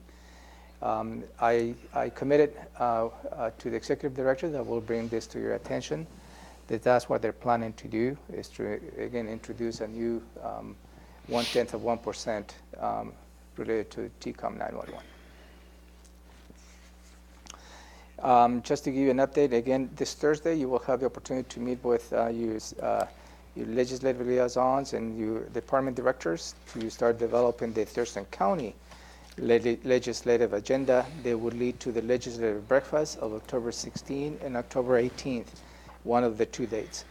I had a previous conversation with Jennifer Sigler last Friday, and she wasn't too positive about having the legislative breakfast in October. And I think that was the conversation that we had, as you may remember, when could be more effective. And some of your elected officials suggested that perhaps needed to be done in October, as opposed to the traditional when we used to have maybe late November, early December.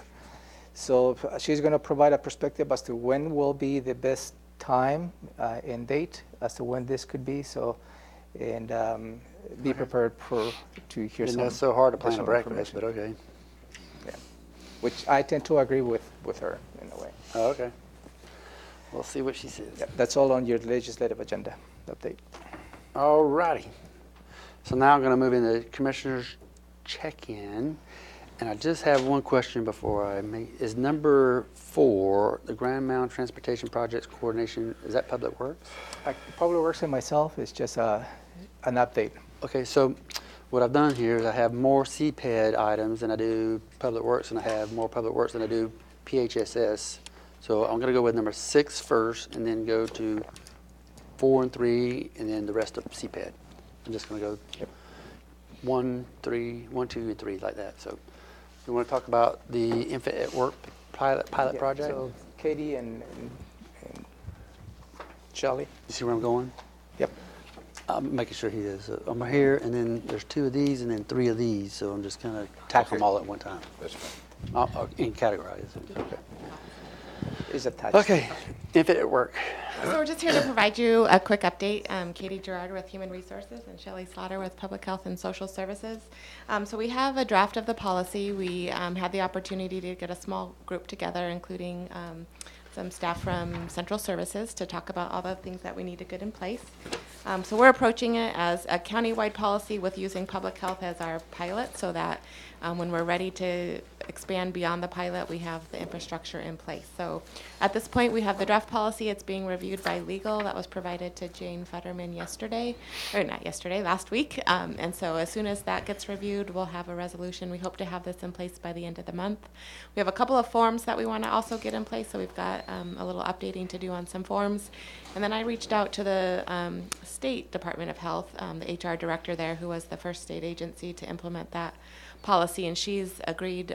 She gave me some good lessons learned and is willing to come and talk to our staff at Public Health just to alleviate any fears, talk about how their experience was, and just make sure people feel ready and ready to move forward with this new policy. Public Health does have an employee who recently had a baby that is anxious to get back to work, so we're trying to get this done here very soon so that we can have a true pilot with an actual infant in the workplace. So that's our update. Oh, just, I also met with the employee and we went over kind of the draft policy and the draft forms just to get her feedback as part of our own internal pilot process, and looked really good. We've assessed our facility. We think we have everything in place to get this moving forward quickly, and our baby applicant is approaching 4 months old, and this pilot only goes through 6 months, so we are very anxious to get Corinne back to work and with little Jax. So hoping to get this moving along as quickly as possible. So could we expedite, you said the end of the month, to have a resolution? Yeah, I'd have to talk with Jane and see what her workload is. She's also got a brief due for the interest arbitration issue, and I know she was on vacation for a couple of weeks, and so I think that takes priority, but I will certainly check in with her and provide an update back on when we can see to have that in place. Okay. Anything else? No? Shelley? No? When it comes to hurrying along on this particular process, is there any reason that the director can't make administrative adjustments as she sees fit? Such as? Well, I mean, in lieu of having this done, just recognizing that we're headed that way and make an administrative decision on your own. Yeah, you can bring the kid in, put him over here in the corner. Well, she's trying to get all the framework I know legally that, and but operationally. I'm just saying, if we're up against a time frame that is that strict, why can't we do something as simple as allow, I don't know, That's what you're yourself doing. That's to what you're doing. sign off on it? Well, That's what you're doing. And I Yeah, think but we sounds like we're going to be out of time for one person to take advantage of it. not necessarily. I No, think no, the no. time is of the essence, but I think it's prudent to take the right steps. You adopting a policy that actually frames want as a to how policy. this can be implemented. And adopting a policy addresses all the potential risk-related issues and addresses all the in order to Liabilities. protect the county. And that is really the intent of You got a the question? process. I don't know what you want. Yeah, I'm not thrilled with the bureaucratic process that always seems to get in the way of humanity, I guess. If I don't see why Shelley can't make that decision herself right now on a temporary basis Right. and allow somebody to do You're going to give her that authority when if you Well, I adopt know, this. when we get done doing this. No, This no, no, might no. take- The word policy is critical to her, to be able to watch her or any other director Okay. come into there. So they, Yeah. And the other And there thing is is- interest in the other departments, so. well, that's my question. So I think that's why I wanted to at least frame it as a county pilot, a county policy with a pilot operating out of public health and social services, so that we have everything in place to be able to expand it when we're ready to do that. And I guess my follow-up to that would be, I know we're setting a time frame. We're following some other entity that's put this together, and we're coming up with 6 months as the cutoff. But isn't that kind of a discretionary issue as well, maybe, if the director was to recognize, hey, this is working, and, you know, maybe a month extension, or give some latitude, because Oh, I for don't us. think kids need to be right by Would- the Would you want to go calendar. beyond 6 months of the child? I don't think so for this initial pilot. I think we really want to replicate what has been successful at other agencies and then go from there. But that being said, with it being a pilot program, it gives us a chance to assess what works well, what doesn't, and make adjustments for the future. So we get the policy in place, and I think the other pieces, like, you know, some of the specific forms or details, we'll be able to do that. One other quick thing. But you're not opposed to the policy, are you? No, I'm not opposed to it at all. I think we ought to go ahead with it. But the other thing is budgetary impact. That's my question too. Go ahead. No, I just want to know how Any it's kind of gonna dollars or affect monies us. associated with any of this? Just So at this point, it's staff time in the development of it. The facility at the Lily Road location is actually well-equipped. There would be potentially some additional budget impact to expand it beyond public health, but we have the infrastructure in Sanitary place there. wipes or baby Changing diaper, diaper stations. changing station, I don't know. Those Well, kinds of things. And that is the purpose of a pilot project, for us to learn what is it that we need to do before you consider implementing a countywide policy. Okay. So you only have, I'm sorry. And I'm just, there have been some really good lessons learned from other. It's not an arrangement that works for every situation. Not all parents tend to take to it in the same way. And Sure. so Department of Health at the state level certainly had some people who started in the program and, you know, parents that decided it wasn't for them in terms of their ability to still get their work done and tend to their baby. So there's just lots of lessons learned, and I want to make sure everyone, not only those that are participating in the program, but those that are in the work environment also understand that, you know, kind of some behavioral norms and things to expect and get all their questions answered so that we go into it with everyone being well informed and so that hopefully we'll avoid any hiccups.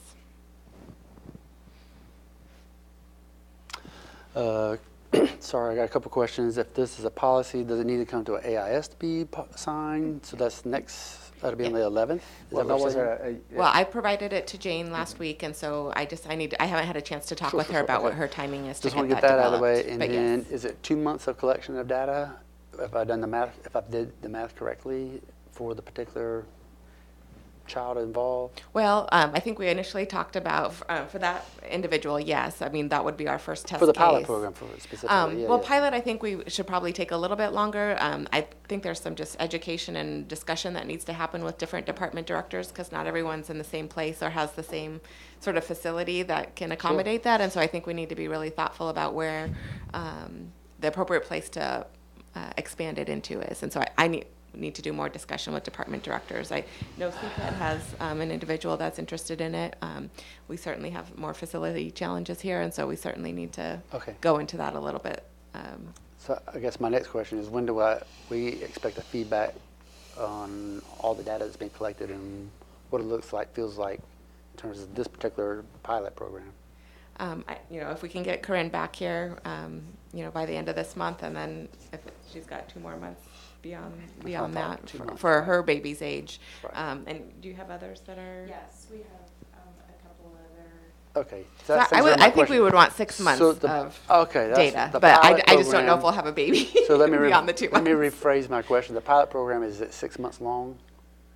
I think that should be our initial check-in. Or 7 months long, or 8 months? Not the baby's date, not that. That was the other question earlier, but now I'm looking at what the duration of the pilot program. I think a year-long pilot would be good because, like I said, we're going to have a baby now for this period of time, and then we're going to have a little bit of a lull where we don't have an eligible employee baby, and then we'll have a second one at least, I assume, for another 6 months. So I think a year pilot would give us really good data. Yeah, but I mean, it's all right, but I just think that the director of any of the groups ought to be able to have some discretion to say, hey, this isn't working. I don't want everything to come back to the board. No, that's not the point. About, No. is this going to be okay or that going to be okay? I think that's up to the director. All right. Yeah, And I think that is the intent, really. At some point in It's just time. the policy just puts the framework as to Yeah. how the director has the flexibility to implement that. Yeah, so the initial policy would come forward with just the pilot, so it's really only eligible for employees within the Lily Road location.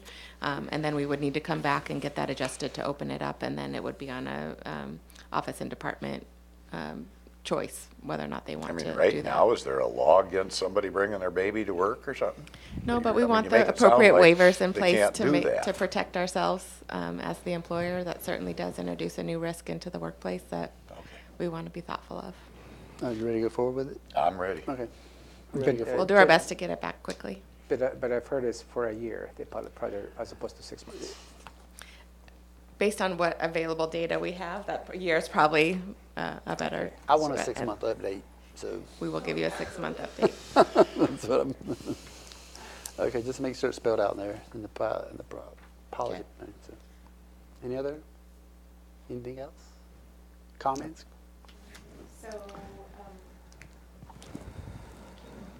So just for clarity on process-wise, Jane is going to review this, and then as soon as we have that review, we will bring it back to you for approval of the policy. And yes. I guess what I was asking, if it's policy, it typically has a public input. And I don't know if that would hurt or help right now. In the pilot program, I don't know. Usually policies are consent agenda. What we could probably do is if you're okay, just have a department item. So then both directors, Shelley and Katie, can come and have a presentation in front of the public. Unless you want to have an actual public engagement. I don't know what I'm thinking. I know when I hear policy, I like having the public involved in some level, at least the opportunity to do that because of a policy. If we're going to reach out to the public, then it will take a little longer to I don't want to do that. Yeah. Okay. I think we really inform the public, and I know that that's not something that we're implementing, but I think we can utilize the county news page or Okay. something like that to share We'll keep it simple. and then do a presentation at the board. All right. Good? I'm good. All right. Thank you. The wheels turn slow. No, you I very don't want to turn slow. I want to turn appropriately. Thank you. Thank you. All right, so I'm going to go to number 3 and 4. And number 3, the Rainier Rochester Solid Waste Sites rate changes. Monica and Jennifer. You have 2 items, right? 2.5, 1.5? 2.5. 1.5. We're gonna Yeah. tag team on it. We'll tag Okay, what do team you on got? that. We're going to talk specifically about the disposal rates at Rochester and Rainier. Monica's going to go into details, but the gist of it is that we aren't charging the published rates currently at Rainier and Rochester, and so we want to remedy that.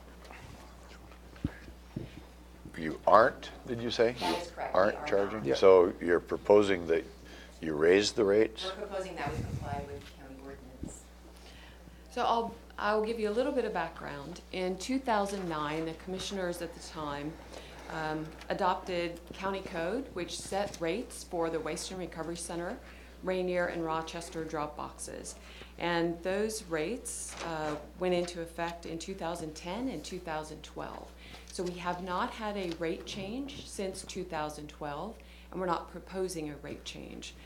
What I have discovered, though, this year is that the rates that were set in county code for the Rainier and Rochester drop boxes were not actually in effect at those 2 facilities. So you have a memorandum in front of you, and if you go to the second page of that memorandum, it has a table, and it will show you the rates that are set in county code for those 2 drop box facilities. And so for regular trash, which we call municipal solid waste, that rate is $18 a cubic yard.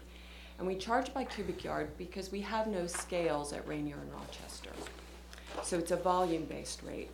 There's a second category for construction and demolition debris, and that rate is $31 a cubic yard.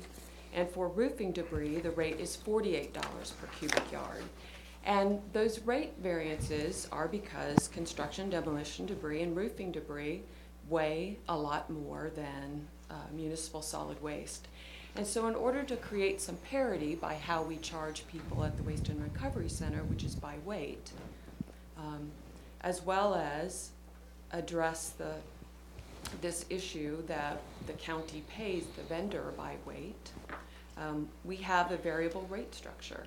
But what in fact we've been doing for the last 7 years is been giving our customers a deep discount on those 2 materials, which is not appropriate. So what we're proposing to do and what we're informing you today is we would like to charge the rates consistent with county code.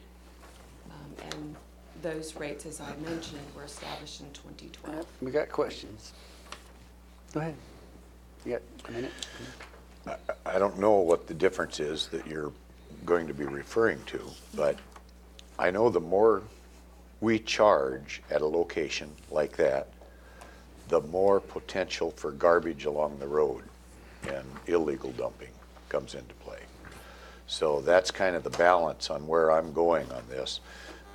Let's just say roofing, which is a higher charge or something. What's it cost to clean up where a illicit contractor might back in somewhere and dump a big pile of roofing garbage?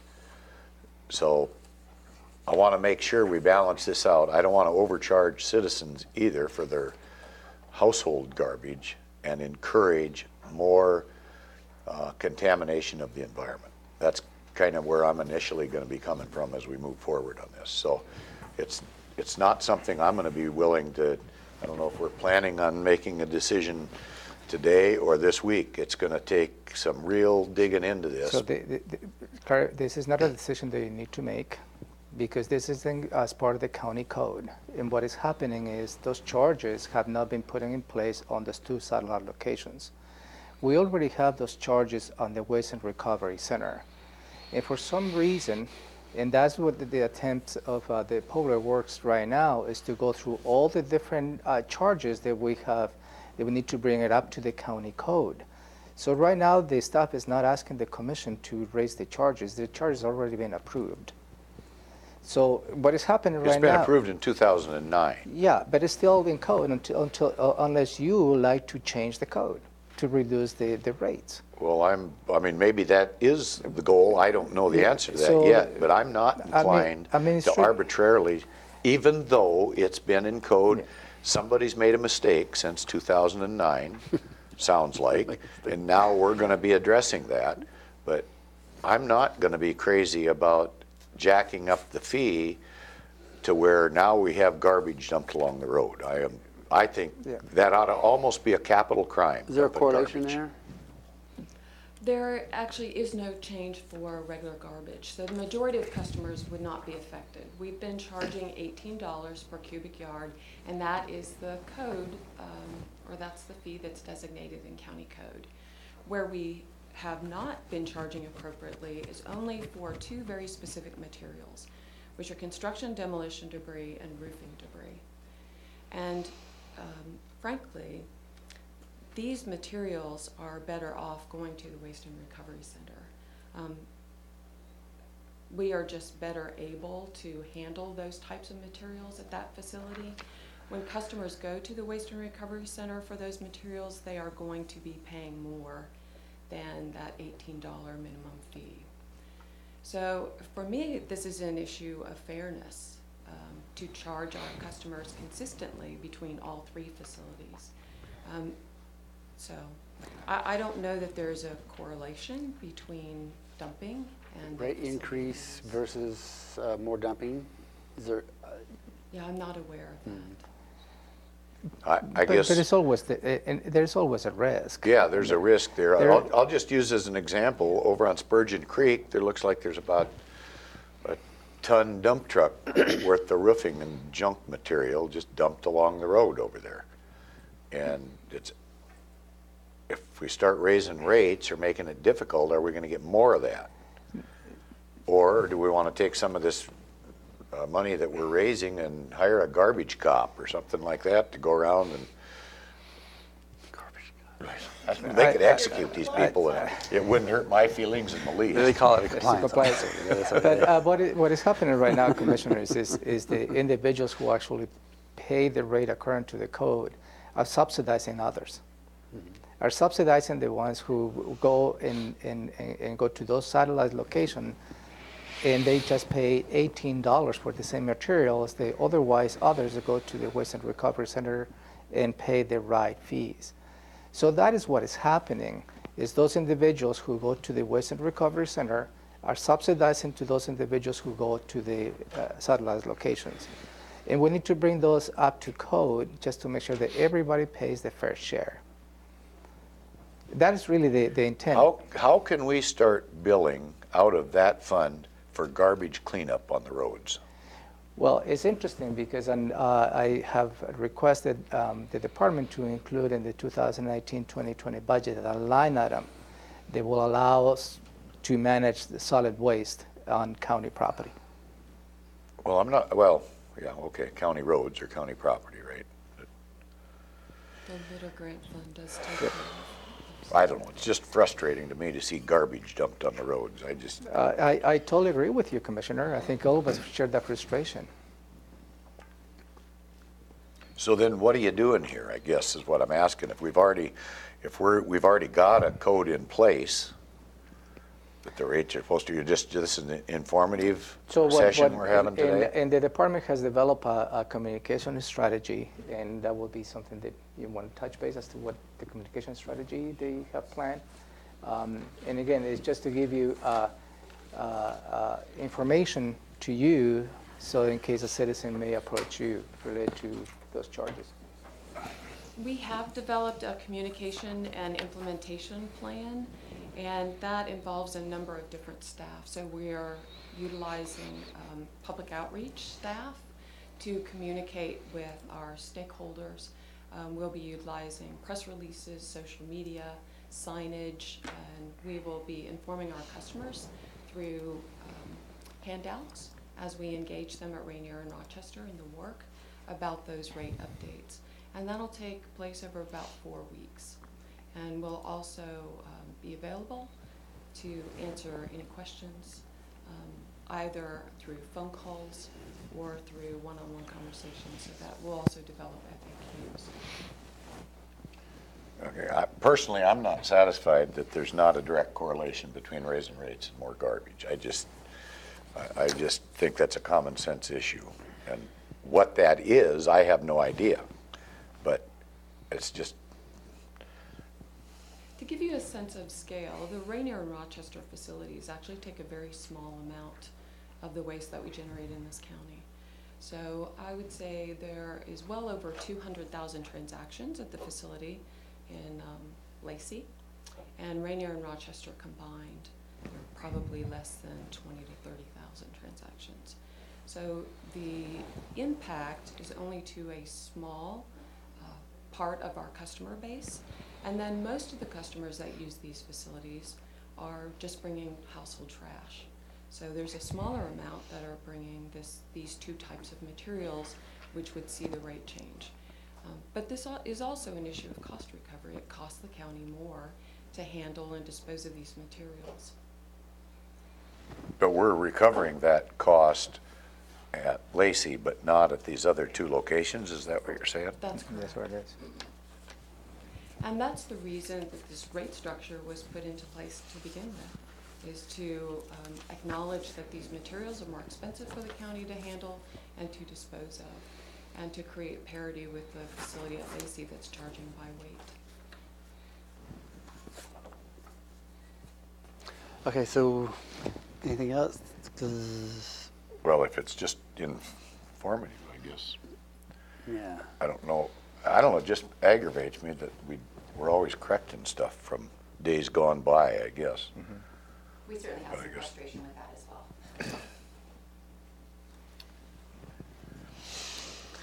well. You can put it on Thursdays, but I think I'll have some more questions too. I'm going to think of it over the next day or two and see. And if I need, I'll reach out to Jennifer or Monica. That will be next Tuesday. Okay, sure. Anything else on that one? Put in there that it ought to be a capital crime. The dumping part of the rate change part. Yeah, the dumping part. The dumping part. Okay, I'm going to move to number 4, which is the Grand Mountain Transportation Projects Coordination. Thank you, Monica. Thank you. This is just to give you an update, and this is related to 2 items. You have attached is the proposed runabout at Highway 12 at Sargent Road. As you may recall, that's in the plans, and also related to the proposed runabouts at Anderson Road as well as the Moon Road. We held meetings with some of the private developers, Kaufman Brothers, as a follow-up to the meeting that you and I had, Commissioner Blake, with them, and introduced the concept of partnership to build this runabout at Highway 12 and in the Sargent Road. They were very amicable to the idea. We also held a meeting with the Chehalis tribe with the same terms, and they are also amicable to financially participate on this particular runabout. I follow up my meeting with the regional administrator for DOT, and we had a conversation in terms of if the request from the Chehalis tribe to close 188, as you may remember, leading to their casino, will alleviate building the runabout on Moon Road. If that is the case, they can probably take the funding from that runabout and put it into this runabout of Highway 12. And The state can. yeah, the state. So I believe we're prime in terms of having a good partnership to have this runabout being built as soon as feasible. And I'd just like to give you an update as to some of the efforts that we have done in terms of reaching the partnership. We will be scheduling a meeting before the end of the year with all the partners where we can start defining the roles and responsibilities as well as the level of investment and financial participation for this project. So that's the update that I have for you. There's 2 questions. He's got one, I got one. Go ahead. What's the percentage breakdown, just roughly, as you're thinking right now, on who's paying what? I mean, the state's going to pay so many percent, the tribe? I have an idea, Kaufman's. but I think it will be premature for me to give you those percentages because we haven't got to the point among the 3 partners to determine what will be the level of participation. How much does the roundabout cost in this sense? This, the preliminary cost is $3 million For this one on there? for that one, yes. Okay. Now, my question, how much for the other one The other roundabout. How For much the was Moon- it gonna be? For the Moon Moon Road, that's significantly less because, what? The one over Elderberry and Sargent, I guess. It will, you talk about the Moon Road and Highway 12? The other roundabout that's over there by Starbucks. And, Oh, that one, I don't know, but the tribe is fully funding. Oh, That is fully funding, and they're constructing it, in fact, this year. oh, okay. Yeah. Okay, I So wanna the follow up county is There's a not happier participating. bud here, okay? So you're talking about the 198th and all Highway 99. Yeah. Sorry, I didn't even know the name. I just Yeah. know the Yeah. drivability of it. So Okay. that is, it includes that roundabout improvements on 198th as well as Sargent Road. And the tribe is fully funding those improvements. You said this year? I think they were starting next year. Project this year, yes, so they are the selecting, I fir- don't know if they have advertised. Oh. So I'm not sure if they've selected the contractor yet, but they've advertised. Not to put words in your mouth, but is it shovel ready this year, or is it next year, just doing the preliminaries this No, year? but they're ready to move forward as soon as a contractor is selected. And it'd be before this one here on this paper here, right? Absolutely. Oh, Yes. great. I'm Yeah. happy. Okay, good. We're good. Go ahead. Okay, the Moon Road one and the Anderson Road one. What's the projected cost on both of those? I don't know, that's the DOT's project, so I don't have an idea. Are we gonna have a financial commitment to the one here Yes. Yes. that we're looking at right now? Nominal. When we, say the county? Yes. Yes, as partners. Yeah, but if we do the block off on Moon Road, I guess, and that was your question, you want to make sure it's all applied towards fixing this to lower the cost to So us. the state, DOT, does not have any money allocated to this runabout. But they do to the one over on Yeah, Moon Road, and they'll so- just transfer it, Yeah. right? Right. They're not going to pull a, That is, Fast one on that us. was my initial conversation with DOT. And the regional administrator was amicable to that idea. I'm going to need some more information. Can you say your last, they were amenable to the idea? Sure. What are you looking for? I just want to make sure we don't get tricked. Come on. It's kind of like what's going on down there with the, How do you see that we might be tricked, so they can answer that question? well, they tried to buy that 900 acres or something, the state, you know, and we would have been left out in the cold completely on mitigation on the gopher. I just don't trust the state to do the right thing all the time, that's all. So hopefully you trust the staff to strike the right deal. Yeah, I do. I have much more faith in you, sir. So that is the intent. Hopefully staff will strike the right balance as to how we can partner to build this roundabout. And keep our costs down as much as Absolutely. we possibly And can. that deal with the state, I think it was just, you might It see was a that. mistake? I think it was inadvertent, yes, I do. Yeah, well, I hope you're right. Because they came back apologetic. I know. Very So apologetic. more to come on this, Commissioners. Okay, Thank you, Jennifer. I'm ready to go. If it's shovel ready, let's do it. Not quite there. I think you need a funding package, right? Yeah. They'll be able to. This is just, and I will keep you up to date as we move along, but I think there's a good opportunity for partnership. Is there going to be one at Moon Road also? No, good. Okay. That's my good. I know that's just me, but they can do what they need to do. I get it. And that will be a different decision point in which you will consider closing 188. Have they acquired all the properties and everything for this thing? That is part of the partnership because the holdings is the Chehalis Tribe and some of the private developers. They will as part of the contribution will be to donate their pieces of right-of-way. And I've got it on the agenda for Commissioner's item on the 13th of September to talk about Anderson Road again. Okay. It all relates to each other, so. Okay. Thank you. But Romero won't be here. I will not be here, but Robin will be here. Are you an engineer, Robin? No. All righty, we're gonna move on. So they did 6, 3, and 4. Now we're at 1, 2, and 5. Can we go with 5 first? Yep. Lake St. Clair water levels, just a discussion. And then we're gonna go to number 2 and then number 1. So Commissioner Edwards would like to bring this to the board's attention. Oh, Lake St. Clair? Lake St. Clair. It is related to the water levels of the lake. And there is a lot of history, starting back into 1999, leading to 2013. And through that process, there was a series of conversations, a series of emergency ordinances where the water levels of Lake St. Clair were established 69.5 and thereabouts. So without getting you too much into the history, because you have already... I think the history is important, though. So in terms of in 2000, attached to the timeline, in 1999, 2000, 2012, and in 2012, you had emergency resolutions establishing the water levels, leading to December 17, and again, it's 1, 2, 3, 4, 5, 6, 7.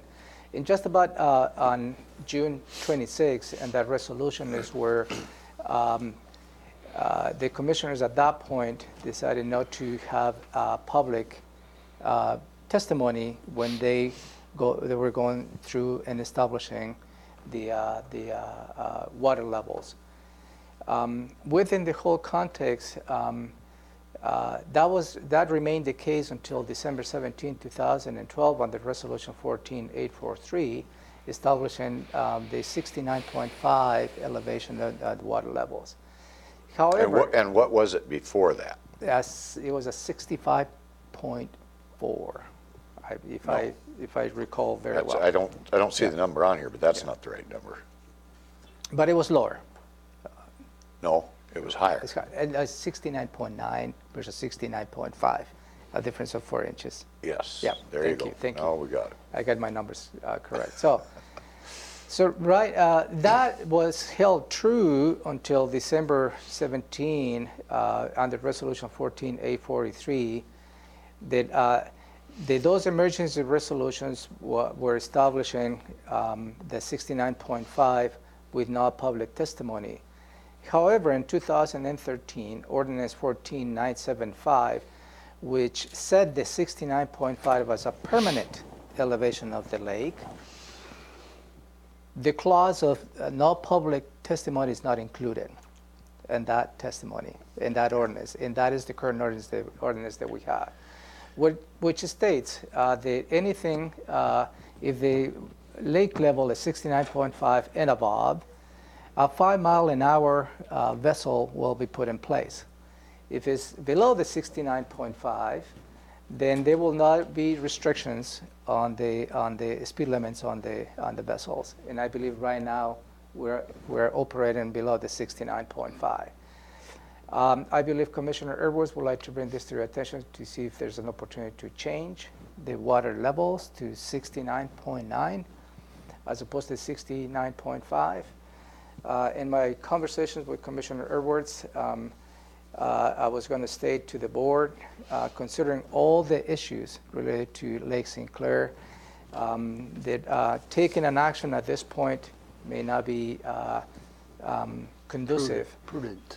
Prudent, thank you, because there's other periphery issues related to this lake that you already had an executive session early in the year, because there's the property owner secure the services of a private attorney, where they're requesting for the board to implement an emergency situation declaration on the lake, which you determined that was not warranted with the assistance of your attorney. So this is the framework of the proposal, and again, I don't believe that if the board decides to change the water levels to 69.5, you need to go through a public hearing and public testimony. You don't believe? I do not believe you have to go through a public testimony. Okay.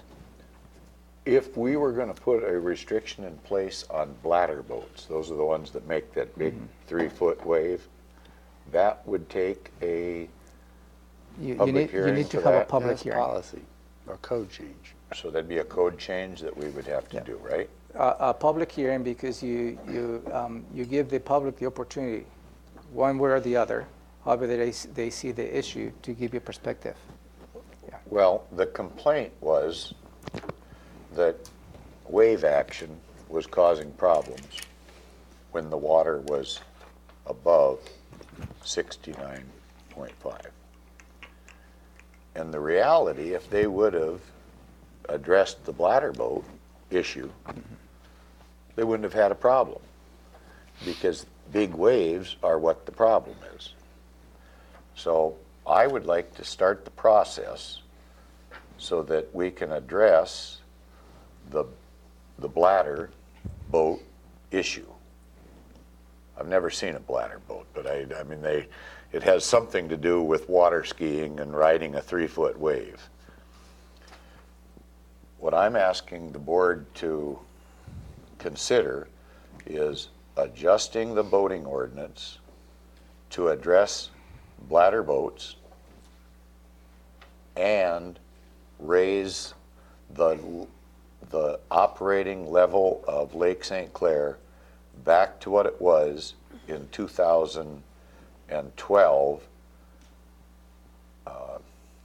in which at some point 69.9, I think. yeah, what is it, 4.5 inches or something like that, because they had some science behind the issue in those days, and it sounded like, in reading all these different resolutions, that there was a lot of shenanigans at play that basically arbitrarily came up with a new level.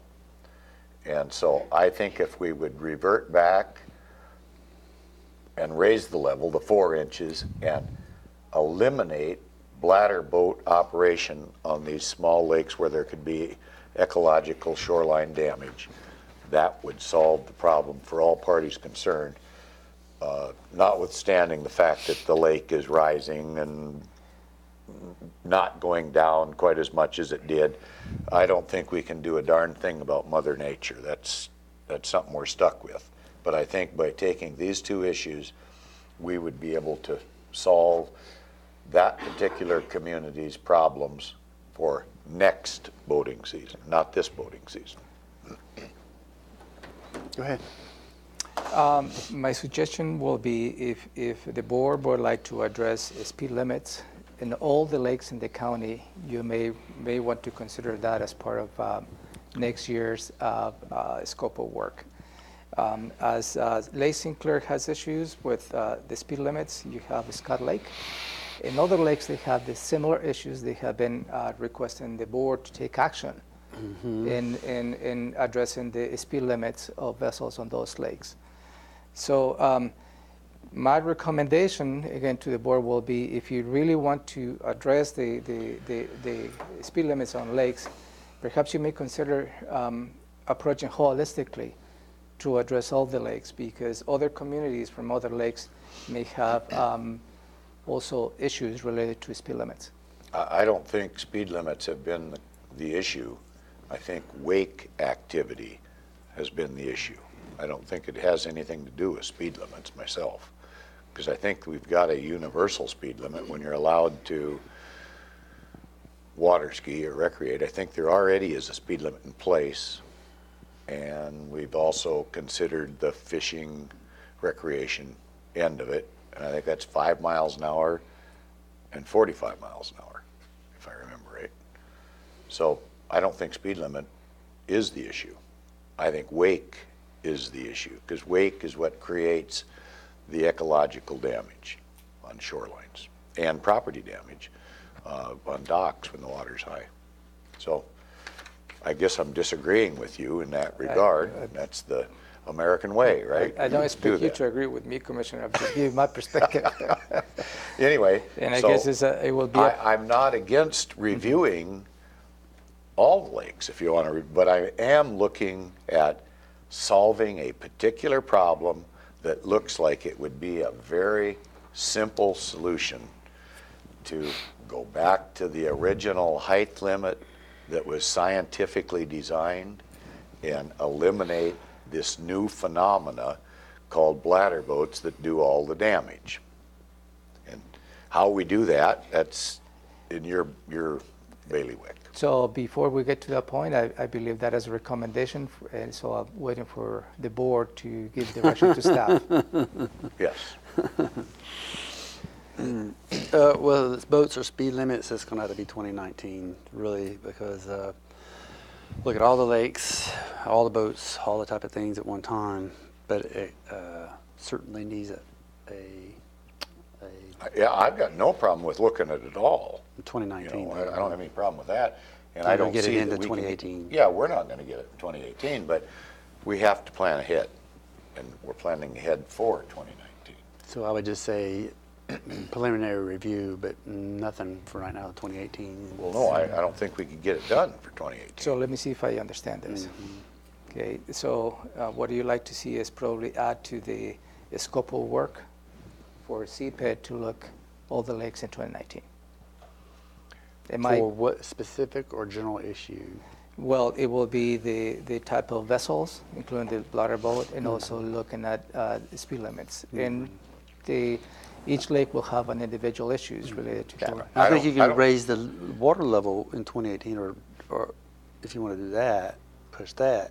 But to get boats and speed limit is going to take a little bit more in-depth study. So, well, if we wanted to just go ahead and, I don't know, do you put it on the agenda for an upcoming meeting to change the water level? That's one simple fix, I guess. They have to set the public hearing first. No, I thought you said you didn't have to set the public No, you hearing. have to set the public hearing because the 2013 ordinance 14975, does not give the board didn't put that context. Okay. They forego the public testimony. Is that contrary to what you just said about 5 minutes ago?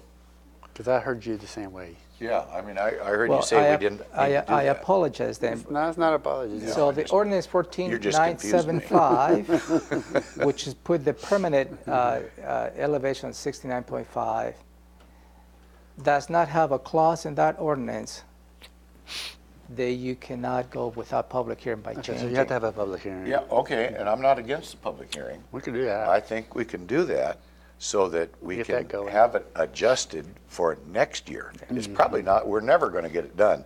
Bureaucracy never moves fast enough to really get So is it things. okay to give guidance to start a public hearing Yes. for the water level? For the at St. water Paul? level, and then let's look at a review. But again, I don't think it's a speed limit review. I think it's a wake review. Well, how does the wake happen? Well, the wake doesn't have anything to do with speed limit because you can go in a jet ski and go 50 miles an hour and virtually create no wake whatsoever. Or even some of these fast speedboats, basically no wake. On the other hand, these So let's do it bladder this way. boats are going like For 2019, miles we'll an do a boat and speed limit review for. for 2019. Yeah. possible. Because even the 69.9, the new elevation, they like to say, is related to the speed limit, It's what? related to the speed limit of the vessels. There's a relationship there, so. I know it's related to it, but it's not the problem. It's like every other government thing that takes place. You come up with a solution that has nothing to do with the problem. It's not about how fast you're going. Those bladder boats only go about 7 miles an hour. And they create a 3-foot wake. A jet ski can go 50 and creates virtually no wake. Okay, we'll change the wording and have a wake. So we'll, I hate that word, two wake. steps, so you understand. Staff is going to start the process to set the public hearing to consider raising the level, the water level of Lake St. Clair to 69.5. Specifically to St. Clair, yeah. And also we'll have a conversation to under the scope of work on 2019 to look at all the lakes related to speed limits and the type of vessels. Type of vessel, sure. And wake. That's the type of Creates vessels. a wake. Type of vessel. That's the yes, type of yes. vessels or. Okay, You're being too literal for a second, but we got your point. I got you. okay. You got to go to the platform. Discussion is 2018, public hearing for 2018. An attempt to, yes. Yeah. 2018, yeah, start the process. As soon as feasible. Like tomorrow. No. No, I know you can't do it. You have a tomorrow. I'm just saying. 20, 30 day public notice, all that, sure. Okay. Set a date, whatever. Okay. Okay, I'm gonna move on to item, because I gotta get us out of here. Oh my God, let's see, number 2 real quick, and then number 1. So, number 2 is the Deschutes River Fish Hatchery Proposal Letter of Support. Yeah, as a request of Commissioner Blake, I drafted a proposed letter for your consideration. and that is this letter. You have a copy included in your packet. And this letter, what it does is it supports the effort of the Washington Fish and Wildlife to expand the existing fish hatchery located on the Tom Waterfalls on the top, and also they have a plan a new hatchery on the historic park is, I believe, and the Pioneer Park also in Tom Water. So those are two different projects, as I understand. The Pioneer Park, I believe, is on its way. In the Tom Water, the chute's full. The enhancement still needs some funding. This letter before you is supporting those efforts, and also is putting the county in a position to formally engage the state agency with the options that perhaps the county may participate financially on those two efforts. The question that you had is where would potential money will come from?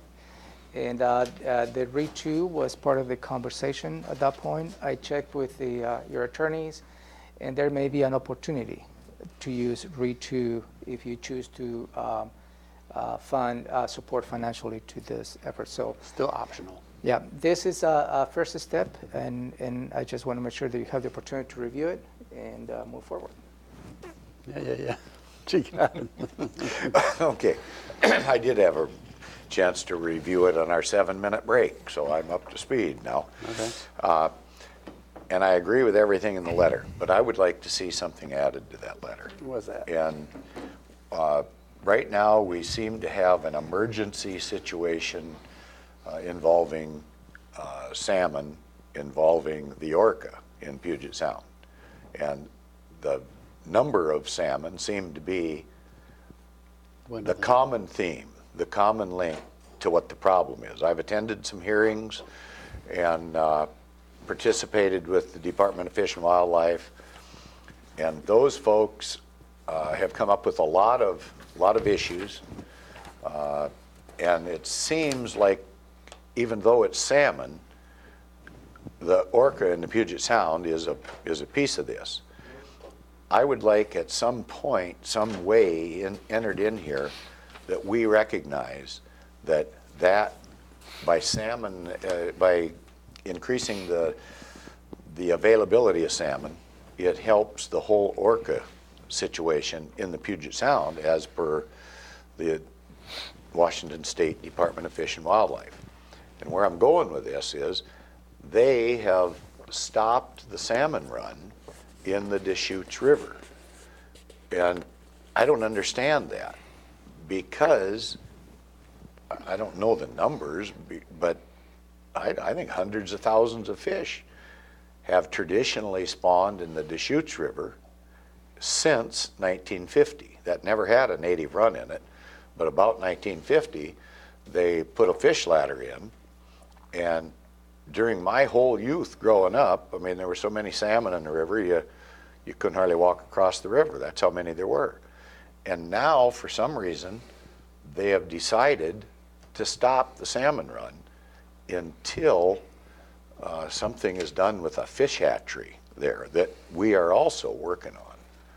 But I think we want to recognize, and which your letter reflects.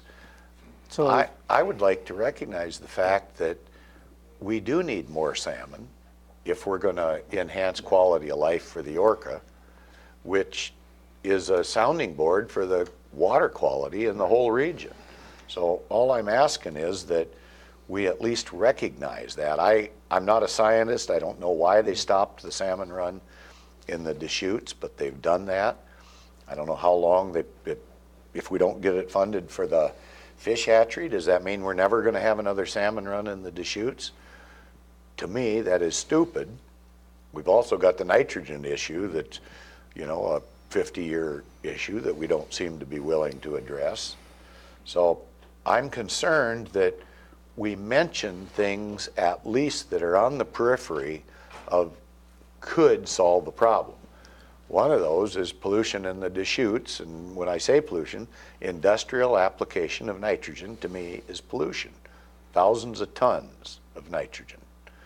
And that and the benefit that down the road it might have on the Orca, and why aren't you, how come we're not having a salmon run in the Deschutes? So if you have any comments on the letter, I welcome your comments, and I will Okay. incorporate those comments and then circulate that letter for your final review. I mean, is this something we have to have done today? No. Okay, good. I agree with all your stuff, but I just don't think it's enough. So I'll welcome your comments, and I will incorporate in the letter and move forward. Commissioner, if I may, we have 3 executive sessions. We have an outside consulting here for one of those executive sessions. The only item left is the Habitat Conservation Plan update. If you don't mind, we can probably have that after the executive sessions. It's just Josh that can provide an update. If you like, we can. And he can be working on something else until he gets to that If you point, like, we right? can Just probably Josh. start with item number 10, the second executive session, and then move along the other 3. The other Okay, 2. let's do that. So we're going to go into executive session. Just Josh. I know. You can handle it all. We got broad shoulders, Josh.